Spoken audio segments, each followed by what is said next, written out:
कौन यहाँ हकीकत सबको बताता है, सबके हिस्से का तनाव अलग अलग आता है।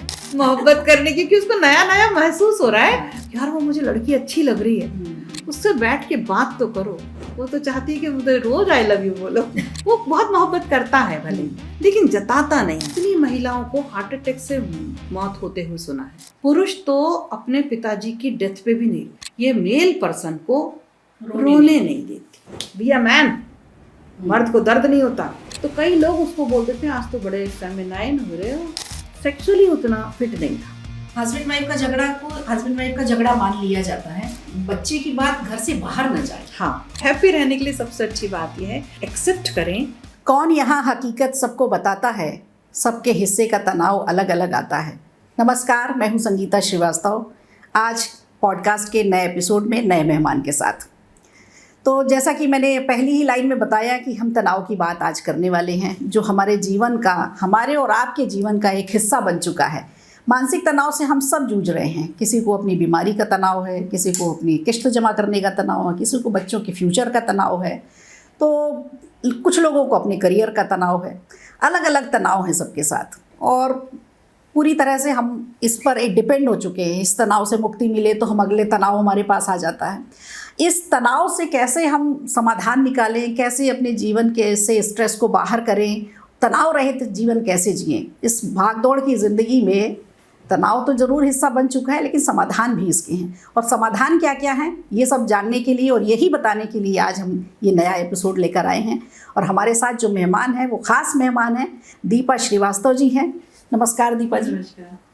आपको बता दें, दीपा श्रीवास्तव जी साइकोलॉजिस्ट हैं, कारपोरेट ट्रेनर हैं, और गवर्नमेंट की तरफ से बहुत सारे ऐसे ट्रेनिंग सेंटर हैं जहाँ पर ये जाती हैं और लोगों को तनाव से जूझने के, तनाव से बचने के तरीके समझाती हैं। तो आज हमने भी सोचा अपने दर्शकों के लिए दीपा जी को बुलाया जाए, और जो दर्शक इस तनाव से मुक्ति चाहते हैं या इस तनाव में जी रहे हैं, तो उनके लिए भी शायद कोई एक रास्ता निकल आए। तो दीपा जी, बहुत बहुत स्वागत है आपका। बहुत धन्यवाद, आपने इस लायक समझा कि मैं कुछ चीज़ें शेयर कर पाऊँ। तो ये बहुत बड़ी बात है, क्योंकि हमारे पास बहुत सारी चीज़ें होती हैं और हम बहुत कम लोगों तक अगर उसे पहुंचा पाते हैं तो हमें भी तनाव होता है कि भाई हम अगर इसको ठीक कर सकते हैं तो ज़्यादा लोगों तक पहुंचाएं। तो मुझे लगता है सुलझाने वाला भी तनाव में आ जाता है। हाँ, तो मुझे लगता है, बिल्कुल मुझे लगता है कि आज वो मौका है कि मैं शायद आपके मार्फत बहुत सारे लोगों तक पहुंच पाऊंगी। और जो मैं सोचती हूँ इस बारे में, तनाव को कैसे दूर किया जाए, उससे कितना जूझा जाए, जैसे आपने बोला। जैसे मैंने आपके बहुत सारे प्रोग्राम्स अटेंड भी किए हैं, बहुत सारे वीडियोस आपके देखे हैं, और मुझे लगा कि अलग अलग तरह में, इवन कि अलग अलग प्रदेशों में आपका जाना होता है। तो वैसे सबसे पहले तो मैं यही जानना चाहूँगी कि किस तरह के प्रोग्राम्स रहते हैं आपके, और किन किन प्रदेशों में अभी तक आपने किए हैं। एक बहुत अच्छी बात यह है कि मैंने भारत के सभी प्रदेशों में काम किया क्या है। बात है, ऐसा कोई एक प्रदेश नहीं बचा है। मतलब साउथ में भी, जहाँ मुझे उनकी लैंग्वेज और उनको मेरी लैंग्वेज नहीं समझ में आती, फिर भी मैंने वहाँ पर अपने सेशन किए हैं। और बाकी नॉर्थ ईस्ट में और राजस्थान में और महाराष्ट्र में तो बहुत सेशन होते ही हैं। मेन मेरे क्लाइंट जो होते हैं वो PSU होते हैं। उनके जो एम्प्लॉयज़ होते हैं, स्पेशली उनके लिए मैं ट्रेनिंग प्रोग्राम ऑर्गेनाइज करती हूँ। और ज़्यादातर हम वहाँ पर जाते हैं और वहाँ जाकर के उनके प्रेमाइसेस में 3 दिन का, 4 दिन का, 2 दिन का सेशन करते हैं। और बहुत सारे सब्जेक्ट्स पर होते हैं ये, बिहेवियर से रिलेटेड। इसमें तनाव सब्जेक्ट में होते हैं ना, तनाव जैसे मैंने भी बताया, हाँ। अलग अलग तरह के तनाव हैं जी। और उसके अलावा कुछ कॉलेजेस में भी होते हैं प्रोग्राम्स। और साथ ही मैं काउंसलिंग सेशन भी लेती हूँ, क्योंकि मैं एक साइकोलॉजिस्ट हूँ। तो मेरे पास भी बहुत सारे लोग आते हैं। अब क्योंकि मेरा जाना ऑल ओवर इंडिया में होता है, तो मेरे केसेस भी बहुत दूर दूर से भी आते हैं। और कोविड के बाद से तो मेरे पास फॉरेन से भी केसेस आने लगे हैं, तो वो सारे मैं फोनिक भी करती हूँ। तो पहले मुझे लगता नहीं था खुद भी कि फोनिक हो सकता है, मुझे लगता था 1 to 1 ही हो सकती है बात। और जब वो कोविड ने हम लोगों को बीच में रोका घर में, तो फोनिक भी सक्सेसफुल हुआ। तो कल ही मेरे पास एक केस दुबई से आया था, जो उसको मैंने फोनिक किया। फिर वो लोग बाई चांस इंडिया आए, तो कल मेरे पास आए। OCD का केस था, कल मैंने उसको काफ़ी रिलीफ करा उसको। तो आप देखिए, भारत के कोने कोने में जाकर के इस तरह के सेशंस लेती हैं। किस तरह के लोग रहते हैं, मतलब ज़्यादा किस तरह का तनाव लोगों को परेशान करता है? किस तनाव से लोग ज़्यादा जूझ रहे हैं इस समय? हर एज ग्रुप का ना अलग तरह का तनाव होता है। जैसे बच्चे हैं वो अपने फ्यूचर को लेके तनाव में हैं। हम भी जब बच्चे थे, आप और हम एक एज ग्रुप के हैं। बच्चे से मतलब किस उम्र के लोग? जैसे फ्यूचर को लेकर के 12-13 साल से छोटे थे जब, तो हम तनाव जानते ही नहीं थे। आज 2 साल 3 साल का बच्चा भी तनाव जानता है।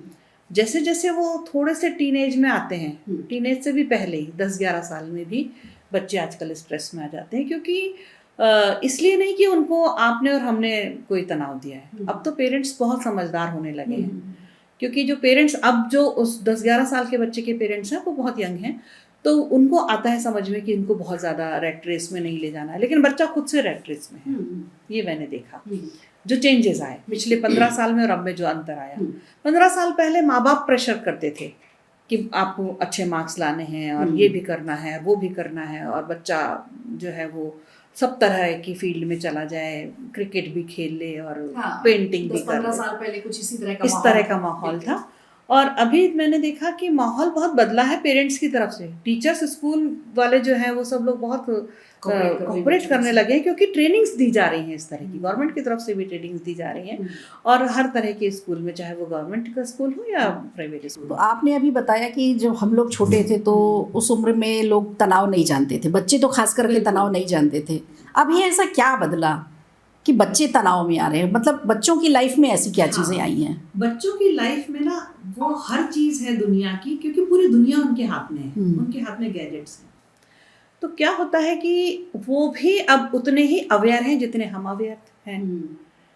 और दूसरी बात ये है कि एक कंपटीशन जैसा उनके अंदर मैंने देखा है अभी। जैसे आप कह रहे हैं कि अभी जो जेनजीज हैं, आज हमारे समय में तो जेनजीज क्या होता है, हमें ये नाम भी नहीं दिए गए थे ये नाम देने पड़े हैं अभी। तो ये लोग जो है ना, इनका दायरा जो है वो देखने में तो बहुत सीमित है, क्योंकि वो अपने घर में है, वो बहुत फिजिकली बहुत फ्रेंडशिप में नहीं है किसी से, लेकिन उस गैजेट के साथ वो बहुत ज़्यादा ओपन है। चूंकि अकेले हैं इसलिए उनको कोई साथ चाहिए, तो गैजेट्स के साथ है। और मम्मी को भी काम है, पापा को भी काम है, और कितनी देर किसी बच्चे के साथ खेलेंगे। हम जब छोटे होते थे, या हमारे बाद की और पीढ़ियाँ भी, तो घर में 2 या 3 भाई बहन होते थे। कॉलोनी में कुल मिलाकर 20-25 बच्चे हमारी एज ग्रुप के होते थे, तो हम एक दूसरे से शेयर करते थे। हम अपने घर से बहुत ज़्यादा दूर स्कूल नहीं जाते थे, तो हमारे जो स्कूल वाले फ्रेंड्स होते थे वो भी हमारे घर के आसपास होते थे, कॉलोनी के होते थे। और अब क्या है, बच्चा जा रहा है बहुत दूर स्कूल, क्योंकि उसको बेस्ट जो माँ बाप अफोर्ड कर सकते हैं उस तरह के स्कूल में भेज रहे हैं। तो हो सकता है 20 किलोमीटर दूर हो, तो 20-25 किलोमीटर दूर से सारे बच्चे उस स्कूल में आ रहे हैं।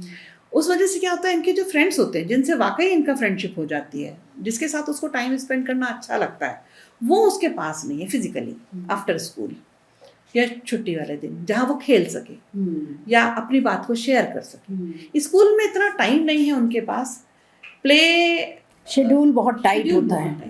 इवन मैंने बहुत सारे स्कूलों में देखा कि लंच टाइम भी 20 मिनट का हो गया है, जिसमें और एक बहुत बड़ी प्रॉब्लम स्कूल के बच्चों के साथ देखी, मैंने खुद फील करी ये चीज़, कि मैंने देखा कि स्कूल में बच्चों को क्लासरूम में लंच नहीं करने दे रहे हैं।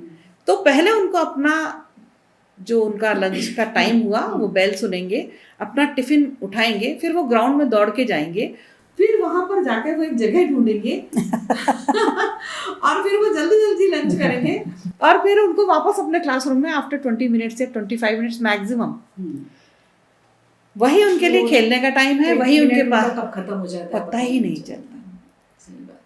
तो जो लंच टाइम में, जो मान लीजिए मैं एक स्टूडेंट हूँ 6th क्लास 7th क्लास का 8th क्लास का, जिसके पास कुछ बताने को है, मेरे अंदर ये चेंजेस आ रहे हैं, मुझे ऐसा फील हो रहा है, क्या तुझे भी हो रहा है? कुछ भी शेयर करने वाली मन की बात। तो वो जो मेरा जो साथ में बैठा बच्चा है, हो सकता है मैं उससे शेयर करूं, लेकिन मुझे उससे बात करने का टाइम भी नहीं है अगर मैं उस एज का स्टूडेंट, क्योंकि बाकी टाइम और ज़्यादातर मन की जो बातें हैं वो लोग दोस्तों के साथ शेयर करना पसंद करते हैं, बजाय भाई बहनों के। हाँ, घर में परिवार के लोगों के साथ शेयर की जा सकती है। दूसरी चीज़ कि उसके लिए टाइम चाहिए होता है। मतलब आपको अगर मैं 5 मिनट का टाइम दे दूं कि संगीता जी आप कैसे हैं, क्या है, तो आप मुझे बहुत ऊपरी बात बता पाएंगे। फिर 15-20 मिनट हो जाएंगे तो थोड़ी सी हम आपस में शायद अपनी फैमिली की बात शेयर करेंगे कि मेरी बच्ची ऐसी है, मेरा बेटा ऐसा है, नेबर की बात करेंगे। फिर जब हम 2-3 बार मिल लेंगे और अगर हमें लगा कि हमारी वाइब्स एक सी हैं और हमारे जो परेशानियां हो सकती एक सी हो, या मुझे आप समझोगे या आपको मैं समझ पाऊंगी, ऐसा आपको लगे, तब कहीं जाके आप थोड़ी सी कोई बात शेयर करोगे। एक लंबी प्रोसेस हो जाती है प्रोसेस है कि अपने मन की बात किसी तक पहुंचाएं। तो 2-3 स्टेप के बाद ये चीजें आती हैं। हाँ, कि आपकी मन की 2-3 बात स्टेप भी निकल मुझे तो लगता है कम ही है। मैं एग्जाम्पल के लिए कह रही हूँ, ये बहुत लंबा प्रोसेस है। तो हम जो अपना ऐसा मैंने फ्रेंड कई मानते घरों में हैं भी फील किया है कि पेरेंट्स और बच्चों के बीच में भी ये चीजें हो रही हैं। बच्चे अपनी माँ पिता को 1-2 बार में चीजें नहीं बता पाते। पिता के साथ तो खैर बहुत ही ज्यादा हो जाता है। माँ के साथ भी जब 2-3 सेटिंग हो जाती है तब जा करके वो बता पाते हैं कि मुझे ये परेशानी है। और जब माँ बार बार बोलती है शेयर करो, प्लीज मुझसे शेयर करो, ये बहुत कम माएँ कह पाती कि शेयर करो, क्योंकि माओं को लगता है कि ये क्या बता रहे हो सिली सी बात। अरे हाँ, ऐसा तो होता है। तो बच्चा जो कहना चाहता है ना, उसको कहने के लिए ना बहुत सारा वक्त दीजिए। वो बोलेगा, आपको लगेगा अरे कैसी बातें शेयर कर रहे हैं, ऐसा तो होता ही है, मम्मी ने जैसे ही बोला ना कि सबके साथ होता है, तो बच्चे को लगे, आजकल के बच्चों को, कि मैं बुद्धू हूँ शायद। पहले नहीं लगता था। आजकल के बच्चे अपने आप को, हर बच्चा क्लास में अगर 30 स्टूडेंट्स हैं तो 30 के 30 फर्स्ट आने की होड़ में, सेकंड तो कोई आना ही नहीं चाहता, क्योंकि घर में उनको इस तरह का एटमॉस्फेयर है, क्योंकि वो इकलौते या 2 हैं। खुद से भी उनकी कंपटीशन हो गई, खुद से ही कंपटीशन, सबसे बड़ी बात ये है। क्योंकि उनको लगता है कि सोशल जो स्ट्रक्चर है, जो मतलब जिन लोगों को हम जानते हैं, अगर मैंने अच्छा परफॉर्म नहीं किया तो मेरी इंसल्ट हो जाएगी, मैं फेल तो हो ही नहीं सकता आज कोई बच्चा। आप याद करिए कि हम जब पढ़ते थे 80s में, 90s में, जब हम लोग एजुकेशन में थे, तो हम लोग जब 10th और 11th और 12th देते थे तो हमारे यहाँ बच्चे फेल हो जाते थे। तो दीपा जी, सबसे पहले तो हम आपसे ये जानना चाहेंगे कि आप अलग अलग सेशंस लेती हैं, अलग अलग प्रदेश में जाती हैं, देश के कोने कोने में जाती हैं, तो सबसे ज़्यादा तनाव किस तरह का लोगों को देखने को मिलता है? देखिए, तनाव जो है हर उम्र का अलग अलग तरह का होता है। मतलब हर उम्र के लोग तनाव में हैं। आप और हम जब छोटे थे, या और बाद की पीढ़ी वाले बहुत छोटे थे, 10-11 साल के, तो तनाव क्या होता है पता भी नहीं था। लेकिन आज 3 साल के बच्चे को भी स्ट्रेस होता है। उसकी बहुत बड़ी वजह जो है कि उस बच्चे को एक्सप्रेस करने का टाइम नहीं मिल रहा है अपने आप को। जबकि देखा जाए तो घर में 1 ही 2 बच्चे हैं, बहुत सारे घरों में 1 बच्चा है, 2 बच्चे हैं, उससे ज़्यादा नहीं है। हम लोग जब छोटे होते थे तो 4-5 होते थे, तो शायद मम्मी के पास एक को सुनने का वक्त नहीं होता था। लेकिन आज 1 बच्चा होते हुए भी बच्चा एक्सप्रेस नहीं कर पा रहा है। उसकी वजह ये है कि बहुत जल्दी उनको एक तो स्कूल में डाला जाता है, दूसरा मम्मी और पापा और भी वर्किंग हैं और उनके अपने बहुत सारे स्ट्रेस हैं जिनसे उनको लॉन्ग टाइम तक डील करना है। वर्किंग आवर्स बहुत बढ़ गए, एक ये भी बहुत बड़ी वजह है। तो जब वर्किंग आवर्स बढ़ गए हैं, अच्छा पहले न्यूक्लियर फैमिली नहीं होती थी, घर में और भी मेंबर होते थे, तो कोई ना कोई बच्चे को अटेंड कर लेता था। आज वो भी एक, उसकी भी कमी है। बच्चा स्कूल जब जाता है तो स्कूल में भी आप देखेंगे कि लगातार उनका शेड्यूल बहुत टाइट है, बहुत ज़्यादा टाइट है। एक के बाद एक उनको पढ़ना है, और अगर लंच टाइम है तो लंच टाइम भी इतना कम टाइम के लिए हो रहा है। मैंने खुद देखा ये चीज़, भोपाल में ही देखी मैंने स्कूल में। कुछ सेशन के लिए गई थी मैं 1-2 स्कूल, तो मैंने देखा कि 20 मिनट्स का लंच टाइम हो रहा है, 25 मिनट्स मैक्सिमम। अब आप सोचिए, एक बहुत बड़ी प्रॉब्लम ये भी है कि जो बच्चे स्कूल में हैं तो उनको क्लासरूम में लंच नहीं करने दे रहे हैं। मैंने पूछा कि क्या वजह है, तो बोले गंदा करेंगे यहाँ पर। तो उस बच्चे को बेल सुनने के बाद अपना बैग पैक करना है, 2 मिनट उसमें गए, फिर वो अपना बैग में से टिफिन निकालेगा और फिर वो भागता हुआ बेचारा बच्चा ग्राउंड में जाएगा या कहीं कॉरिडोर में जाएगा। 5-10 मिनट निकल जाए, 5 मिनट निकल गए, 5-7 मिनट बाद वो ढूंढेगा अपने दोस्तों को, वो भी भाग गया, फिर वो मिल रहे हैं कहीं, और फिर वो जल्दी जल्दी अपना लंच करेगा। कई बार तो उनका लंच भी गिर जाता है, ये भी सीन मैंने देखा। फिर उसको वापस आना है उसी टाइमिंग पे।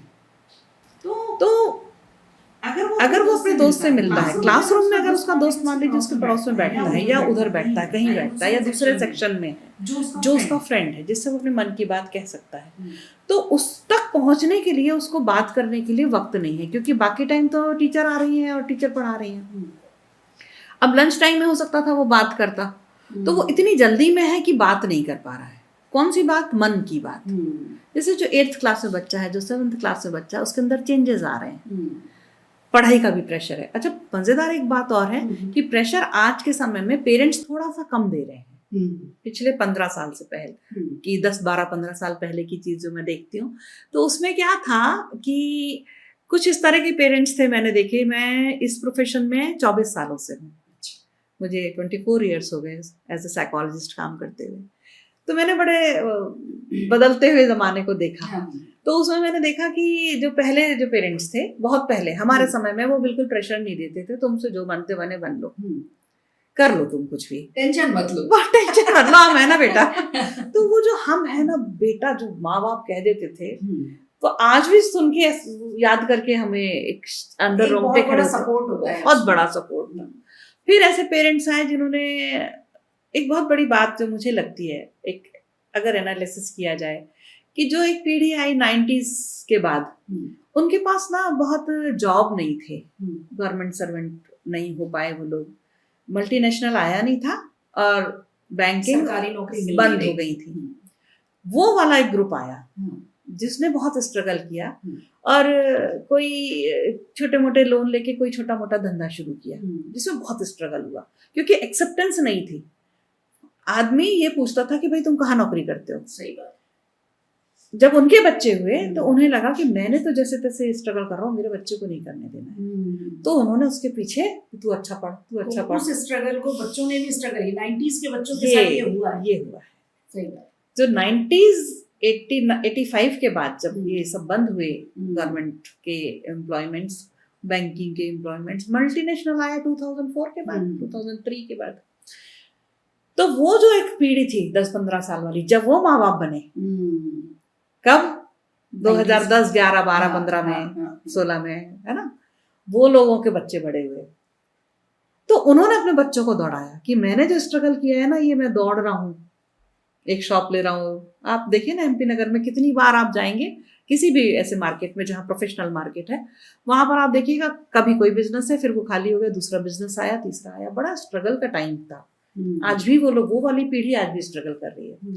तो उन्होंने अपने बच्चों को किसी तरह बनाया कि भाई तू अच्छा बन जा। मल्टीनेशनल आया एकदम से, तो मल्टीनेशनल जैसे आया तो उन्हें लगा मेरा बच्चा अच्छा बन जाए, इंजीनियर बन जाए, हाई रैंक आ जाए, बड़ा पैकेज मिल जाए, तू तो सेटल हो जा, मैं तो देख लूंगा। भाई तो ये बहुत बड़ी एक मैंने देखा बहुत पास से कि क्यों माँ बाप प्रेशर देते। वो बेचारे गलत नहीं है, पर वो सोचते हैं कि चल तू पढ़ ले, पढ़ के मैं कुछ बन जा, नहीं तो तू गिटार ही बजा ले, शायद तू गिटारिस्ट ही बन जा, चल तू क्रिकेट ही खेल ले, तो एक क्रिकेटर ही बन जा, कुछ तो बन जा। क्योंकि जो मेरे माँ बाप कह देते थे ना कि मैं हूँ बेटा, आप चिंता नहीं करो, ये वाले माँ बाप नहीं कह पा रहे, क्योंकि इनको तो खुद ही स्ट्रगल कर रहे हैं। मालूम है हमें पेंशन नहीं मिलेगी, हम जो धंधा कर रहे हैं आज ही का कर पा रहे हैं, अगले 2 महीने अगर नहीं कमाए तो क्या खाएंगे।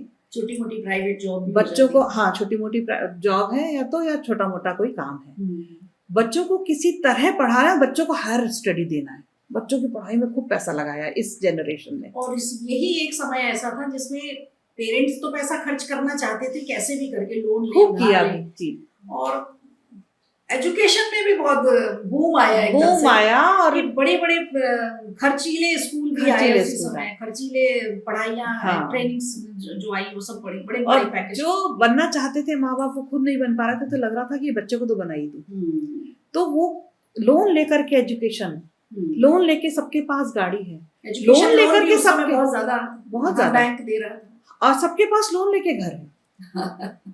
आप याद कीजिए जब हम लोगों के माँ बाप होते थे, वो जब घर बनाते थे जब वो रिटायर होने वाले होते थे, लेकिन की सुविधा इतनी नहीं, लोन की सुविधा भी नहीं थी। मतलब जब लोन की सुविधा आई, आज की कंडीशन ये है कि जब बच्चा 26, 27, 28 साल में जॉब में आ जाता है मल्टीनेशनल में, वो तुरंत घर खरीदता है और फिर वो लोन पे उसका घर चलता है।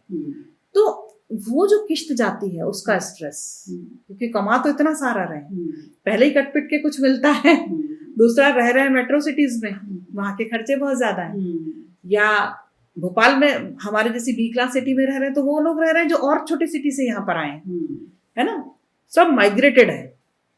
अपने घर में जहाँ पुश्ता नहीं करता वहां बहुत कम लोग रह रहे हैं, तो जड़े तो एक ये किश्त का भी टेंशन बहुत ज्यादा रहता है, बहुत ज्यादा। इसको ये इससे आप 2-4 हुई हैं इस तरह के क्लाइंट्स आपके मेरे पास बहुत क्लाइंट ऐसे आते हैं जिनको खुद नहीं मालूम होता है कि वो एक्चुअली स्ट्रेस किसकी वजह से। जब उनसे मैं बात करती हूँ और वो बताते हैं कि मेरे तो मतलब जिंदगी में इतनी परेशानी है कि मैं ऐसा करूँ, इतना कमाऊँ, लेकिन बचता तो कुछ है ही नहीं, ऊपर से इसकी चिक चिक और उसका ये, और ये बच्चा सुनता नहीं है।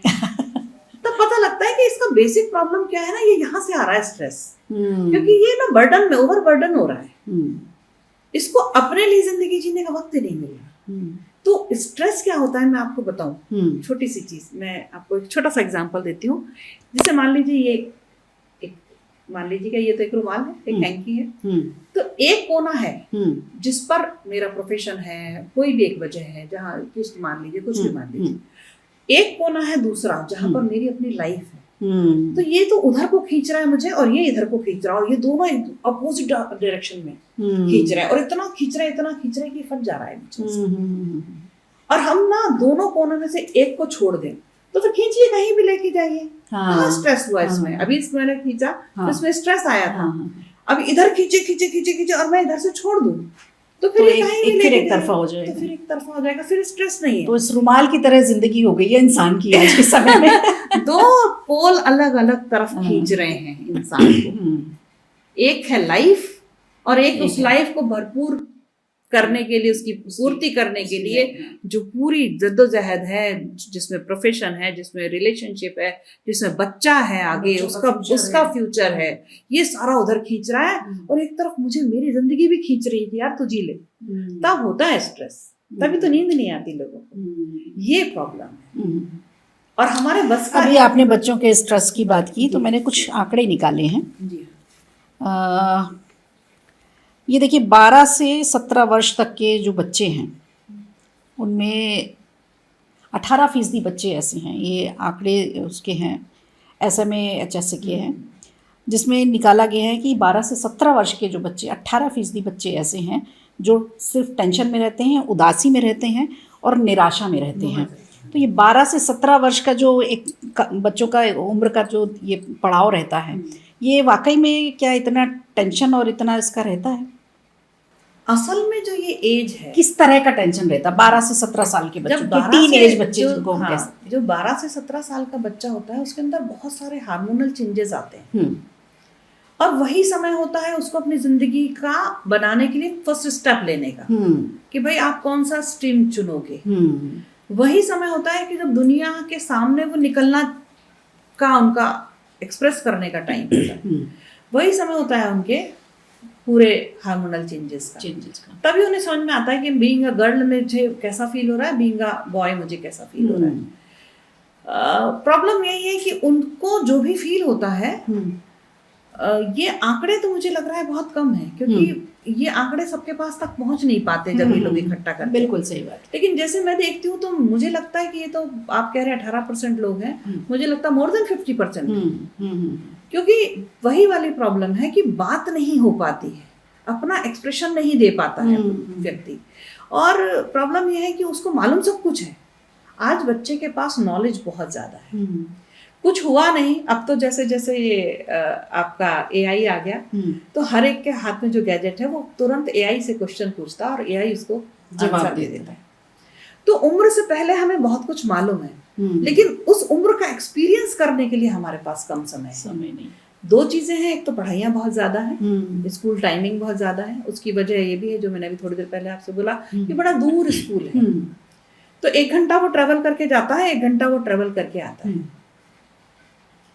वही अगर 5 मिनट 10 मिनट की दूरी पे होता तो उसके पास टाइम बचता, दौड़ते लेता बैग लेके जाना, दौड़ते दौड़ते हाँ, तो फिजिकल एक्टिविटी जो हो गई है ना वो बहुत कम हो गई। स्ट्रेस में एक चीज होती है संगीता जी, जब भी हमें स्ट्रेस होता है तो हमारी जो बॉडी होती है उसमें एक इमरजेंसी सिस्टम है। जैसे आपको मालूम है कि हमारे पास 7 सिस्टम होते हैं।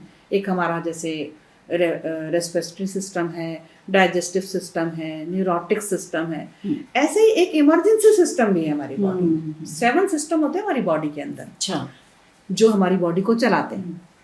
तो एक इमरजेंसी सिस्टम होता है। तो जैसे ही हमारी बॉडी को पता लगता है, हमारे ब्रेन को पता लगता है कि हम स्ट्रेस में हैं, किसी वजह से भी स्ट्रेस है, तो वो क्या करता है, हमारी बॉडी को तैयार करता है। उसको ये महसूस होता है कि इसको शायद लड़ाई लड़नी पड़ सकती है और उसको लड़ने के लिए तैयार करो। क्योंकि स्ट्रेस आया, बॉडी को क्या लर्निंग है अभी तक की पुरानी, कि कोई स्ट्रेस आया, कोई प्रॉब्लम में आया तो हमको उसके अगेंस्ट कुछ करना है ना, उससे फाइट करना है। लेकिन अब लोग क्या कर रहे हैं, फाइट तो कर ही नहीं रहे। फाइट करने का मतलब ये नहीं कि लड़ने पहुंच जाओ। फाइट करने का मतलब है कि जैसे बहुत पहले हमारे पास उतने गैजेट्स नहीं होते थे, तो हम लोग सारा काम फिजिकल करते थे। तो फिजिकल करने में जो हमारा स्ट्रेस में जो चीज हार्मोन्स और केमिकल्स बने वो कंज्यूम हो गए। अभी क्या हो रहा है, हम ड्राइव करके जा रहे हैं, पैदल नहीं चल रहे, हम घर के काम जो वो स्ट्रेस गाड़ी तेज चलाने में जाता है, स्ट्रेस गाड़ी तेज चलाने मैंने देखा है कई बार, और वहां पर निकलेगा वो। और मैंने तो ये भी देखा है बहुत हार्मफुल होता है, बहुत हार्मफुल है। ड्राइव करते जा रहे हैं, अबे तू मतलब उस पे बिना बात को, सर वो अपनी लाइन में जा रहा है, उसने हल्का सा कट किया, शायद आगे गड्ढा था, अपने भी कट किया लेकिन उसको एक गाली दे दी। ऐसा भी करते हैं लोग। स्ट्रेस आपको है, गाली आप वो निकल रहा है बिना बात के, समझ नहीं रहे, मतलब समझ के स्ट्रेस नहीं निकल रहा। दूसरी चीज, जो फाइट नहीं कर रहे, बैठे बैठे ले रहे हैं, सोच रहे हैं ऐसा कर देता तो ऐसा होता, वैसा होता तो वैसा हो जाता, उसने मुझे ऐसा बोल दिया, मैं बोल नहीं पाया, क्योंकि हमारे पास ना वो पावर नहीं कि हम उसको समझा दे, बोल दें, हमारी वो पोजीशन नहीं है कई बार, है ना। जिसकी पोजीशन है वो तो दे रहा है स्ट्रेस, जिसकी पोजीशन नहीं है भड़ास निकालने की तो वो नहीं दे पा रहा, तो वो बैठा बैठा सोच रहा है। बच्चे हो, बड़े हो, आपके लेवल के हो, मेरे एज के हो, और कम एज के हो, किसी भी एज के हो, किसी भी लेवल पर, तो उसमें क्या होता है कि वो स्ट्रेस निकालने की जगह, मतलब फिजिकल एक्टिविटीज की जगह कम हो गई। तो होता क्या है, जो हमारा इमरजेंसी सिस्टम है वो कुछ इस तरह का होता है कि हमारे जैसे ही पता चलता है हमारे लीवर को कि स्ट्रेस आया, तो वो ज़्यादा ग्लूकोज बनाने लगता है, जबकि उसको क्या बनाना था, एंजाइम्स बनाना था हमारी बॉडी में। उसका काम क्या है, एंजाइम्स बनाना है। लेकिन वही एक फैक्ट्री है जहाँ पर चीजें बनती हैं। तो अभी उसको लगा कि इसके पास तो स्ट्रेस आया, तो स्ट्रेस आया, जैसे आपने देखा होगा कभी कोई स्ट्रेस में, तो अपन क्या करते हैं, उसको कहते हैं बैठो बैठो इसको जरा पानी दो, पानी पिलाते हैं थोड़ा सा ना, उसका क्यों हमें लगता है उसका गला सूख रहा होगा। मैं इसकी भी वजह बताती हूँ गला क्यों सूखता है। और हम क्या करते हैं, अच्छा, उसको सामने वाले को समझ में आ रहा है, जैसे उसका बिहेवियर है, जैसे मुझे गुस्सा बहुत तेज आ रहा है या मैं मिसबिहेव कर रही हूँ किसी के साथ में, तो सामने वाले को समझ में आता है कि ये ओरिजिनल नहीं है, ये गुस्से में है या कुछ हुआ है इसके साथ। लेकिन उसको कैसे पता चले कि मैं टेंशन में हूँ या मुझे तनाव हो रहा है, वो कैसे फील करे, उसको क्या पता चलता है? उसको नहीं पता चलता। जैसे मछली को नहीं पता चलता कि वो पानी के अंदर है, उसकी तो दुनिया में ही है। हाँ। तो ऐसे ही जो स्ट्रेस के अंदर होता है उसको पता नहीं चलता कि मैं स्ट्रेस के अंदर हूँ, क्योंकि वो तो वो जस्टिफाई कर रहा है कि मैं सही हूँ। हर इंसान अपने को हर जगह सही मानता है। तो वो तो कह रहा है मुझे तो स्ट्रेस हो रहा है, क्योंकि स्ट्रेस नहीं है, ये तो वजह है इस तरह का बिहेव करने। तो ये तो बिहेवियर जो है उसको जस्टिफाई कर देता है। अब जो बॉडी का सिस्टम है वो अलग है। उसने क्या किया, शुगर, ग्लूकोज ज्यादा बनाना शुरू किया। मुंह सूखता है हमारे स्ट्रेस में। आप कभी भी स्ट्रेस में हो, आप खुद को ध्यान दीजिए, क्योंकि हमारा जो सांसों की जरूरत हमें ज्यादा होती है, ऑक्सीजन की जरूरत ज्यादा होती है। तो जो हमारा ये पाइपलाइन है जो लंग्स की तरफ जा रहा है, उसमें हमारा लार होती है, तो वो लार सूखती है जिससे ऑक्सीजन ज्यादा जा पाए। मान लीजिए मुझे एक बड़ा सा पत्थर उठाना, या ये आपका इतना खूबसूरत फ्लावर पॉट है, आपने कहा कि दीपा इसको उठा के जरा उधर रख दो, और मैं इसको उठाऊंगी तो मैं यूं ही नहीं उठा के रख दूंगी जैसे मैंने इस कप को उठा के इधर रख दिया, ये हैवी है, तो मुझे क्या करना पड़ेगा, इसको उठाने के लिए सांस भरनी पड़ेगी, तब मैं इसको उठाऊंगी। मतलब मैंने अपने अंदर सांस भर के, ऑक्सीजन भर के पावर क्रिएट करी अपने अंदर, और फिर मेरे अंदर एक पावर आएगी, तब मैं किसी हैवी चीज को उठा के वहां रख दूंगी। ऐसे ही हमें किसी भी चीज के लिए फाइट करने के लिए पावर चाहिए होती है।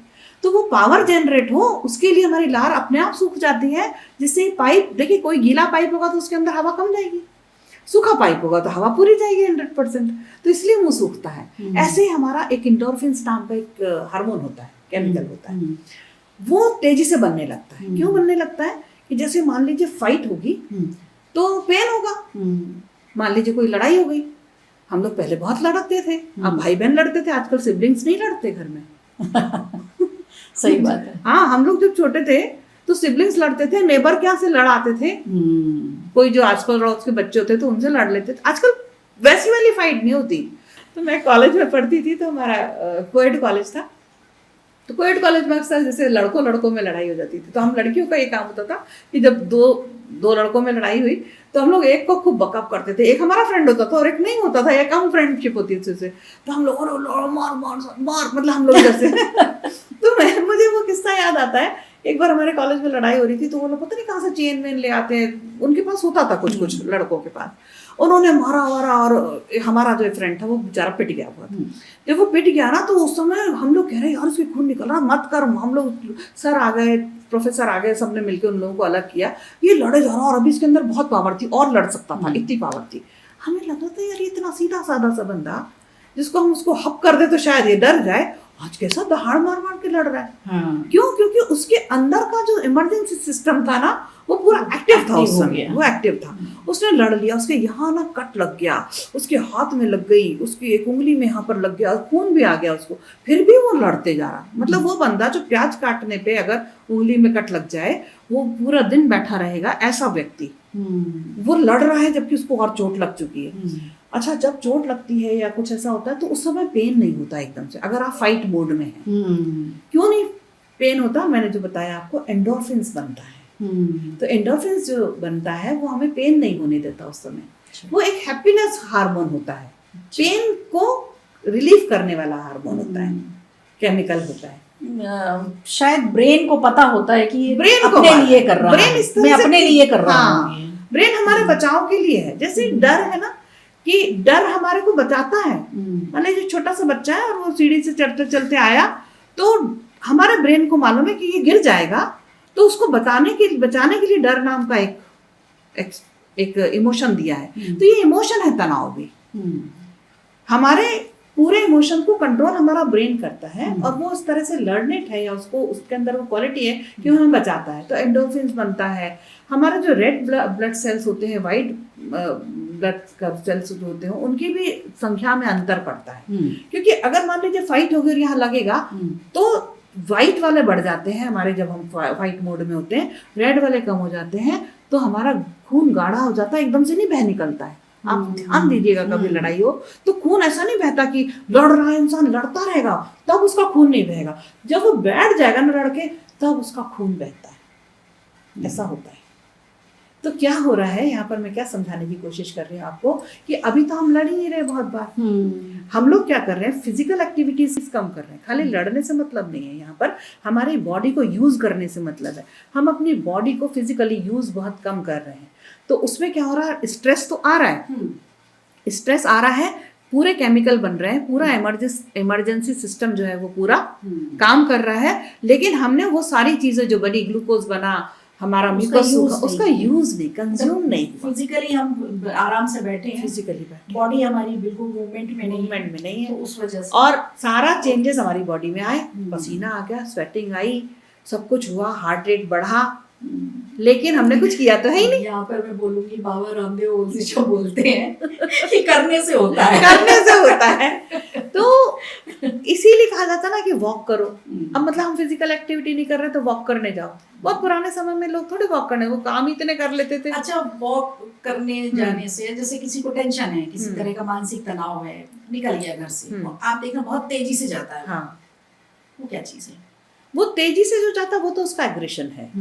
लेकिन अगर वो जाए, एज ए साइकोलॉजिस्ट मैं आपको बोलूं, और वो जाकर के सड़क पे ना जाके किसी गार्डन में एंटर कर जाए, अच्छा, फिर देखिएगा वो प्रकृति के करीब आ जाता है। ये जो प्रकृति है ना, ये 100% आपको लगता है ये प्राकृतिक है क्या? मैं और आप प्राकृतिक नहीं है, हम भी नेचुरल है, हम भी नेचर हैं, है ना। हम जब नेचर के कनेक्शन में आते हैं तो हमारा बहुत सारा जो स्ट्रेस है वो खत्म हो जाता है। लेकिन हम आते नहीं हैं, हम आने देते नहीं हैं अपने आप को, क्योंकि जो थॉट प्रोसेसर है ये इतनी तेजी से चलता है कि हम पेड़ के पास पहुंच के भी पेड़ को नहीं देखते, हम चिड़ियाओं को नहीं देखते, हम पौधों को नहीं देखते। अच्छी बात कर रही है। और मैं अपने दर्शकों को बता दूं कि दीपा जी गाना भी बहुत अच्छा गाती हैं।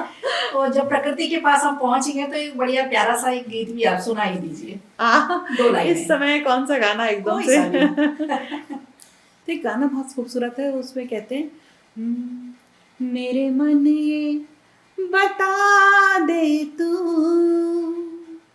किस ओर चला है तू, क्या पाया नहीं तूने, क्या ढूंढ रहा है तू, जो है अनकही, जो है अनसुनी, वो बात क्या है बता, मितवा कहे धड़कने तुझसे क्या, ये अब तो ना खुद से छुपा, ये अब तो ना खुद से छुपा। जिस दिन हम अपने आप को एक्सप्रेस नहीं करेंगे, जिस दिन हम अपने मन की बात नहीं करेंगे, उस दिन हम तनाव को डील नहीं कर पाएंगे। तनाव तो आएगा। आप और मैं यहाँ बैठ के आज एक बात चर्चा कर रहे हैं, अभी चर्चा करने से पहले आधा घंटा पहले आप भी स्ट्रेस में होंगे कि यार मुझे बात करनी है दीपा से, तो ये पॉइंट पे मुझे बात करनी। अगर आप सोचते हाँ कर लेंगे बात, जाने दो, तो आप उतनी तैयारी से नहीं आते।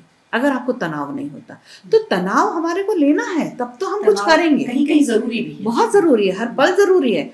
लेकिन आप एक चीज मैं आपको बताऊं, एक चीज याद दिलाऊं कि जैसे मान लीजिए रामचंद्र जी ने युद्ध लड़ा या किसी भी योद्धा ने युद्ध लड़ा, तो जब युद्ध लड़ा तो उनके पास एक धनुष होता था, और जब वो युद्ध लड़ने जाते थे तो अपने धनुष को उठाते थे, उनकी प्रत्यंचा एक तरफ बंधी होती थी, दूसरी तरफ वो बड़े जोर लगा के उसको टाइटली दूसरी तरफ उसको बांधते थे, तब उसके अंदर एक चन्नाटा आता था, वो टाइट होता था। तो हमको और आपको, सबको काम, जितने भी लोग हैं, सबको कुछ भी करने के लिए वो प्रत्यंचा तो चढ़ानी पड़ेगी, तब तो हम किसी काम के हैं, वरना तो हम किसी काम के ही नहीं हैं। बिल्कुल सही, बहुत बढ़िया बात, बहुत अच्छा उदाहरण दिया। लेकिन हमारे साथ ये प्रॉब्लम है कि जब हमने युद्ध लड़ा, जब आपने देखा होगा किसी युद्ध को, आपने किसी सीरियल में देखा होगा, किसी फिल्म में देखा होगा कि जब वो योद्धा वापस आता है तो फिर वो अपनी प्रत्यंचा को खोलता है और फिर धनुष को टांगता है। वो हम क्या करते हैं, हम प्रत्यंचा चढ़ा के जाते तो हैं क्योंकि हम बहुत इंटेलिजेंट हैं, हम समझदार लोग हैं, पढ़े लिखे लोग हैं। नहीं भी पढ़े लिखे हो तो जिस भी काम के लिए जा रहे हैं हम प्रत्यंचा चढ़ाते हैं अपनी, और जब काम पूरा कर लेते हैं और घर आते तो प्रत्यंचा को खोलते नहीं है अपनी, मतलब दिमाग से उस चीज को रिलीज नहीं करते हैं, और फिर बैठ जाते एक जगह, और फिर उसके बारे में हम एनालिसिस करते रहते हैं कि ऐसा हुआ, वैसा हुआ, ऐसा हो गया, और हम और स्ट्रेस में आते हैं, हम अपने अंदर बड़बड़ाहट में रहते हैं। ये जो थॉट प्रोसेसर है ये चलता रहता है, यहाँ तक कि नींद में इंसान चला जाता है और वो सोचता रहता है, और इतना सारा जो उसका जो है अनकही, जो है अनसुनी, जो भी मैंने आपको सुना है, वो बात क्या है बता, उस पर बात नहीं हुई, वो मन में कुछ चीजें रह गई, तो जो मन में रह गई वो नॉक कर रही है अंदर से, तो वो स्ट्रेस दे रही है। तो बहुत जरूरी है कि रोज प्रत्यंचा चढ़ाइए, लेकिन इवनिंग आवर्स में रोज प्रत्यंचा को खोलना भी सीखना है, तब आप स्ट्रेस को मैनेज कर पाएंगे। इसको स्ट्रेस मैनेजमेंट कहते हैं। स्ट्रेस तो आएगा ही, जिसको स्ट्रेस नहीं है वो नपुंसक कहलाता है, ये बहुत बड़ी बात है। तो हर हालत में स्ट्रेस आएगा, उसको खोलना भी आना चाहिए। तो हर इंसान, आप कुछ कहने वाले थे? नहीं, मैं ये कहने वाली कि स्ट्रेस भी सही दिशा में होना चाहिए जी।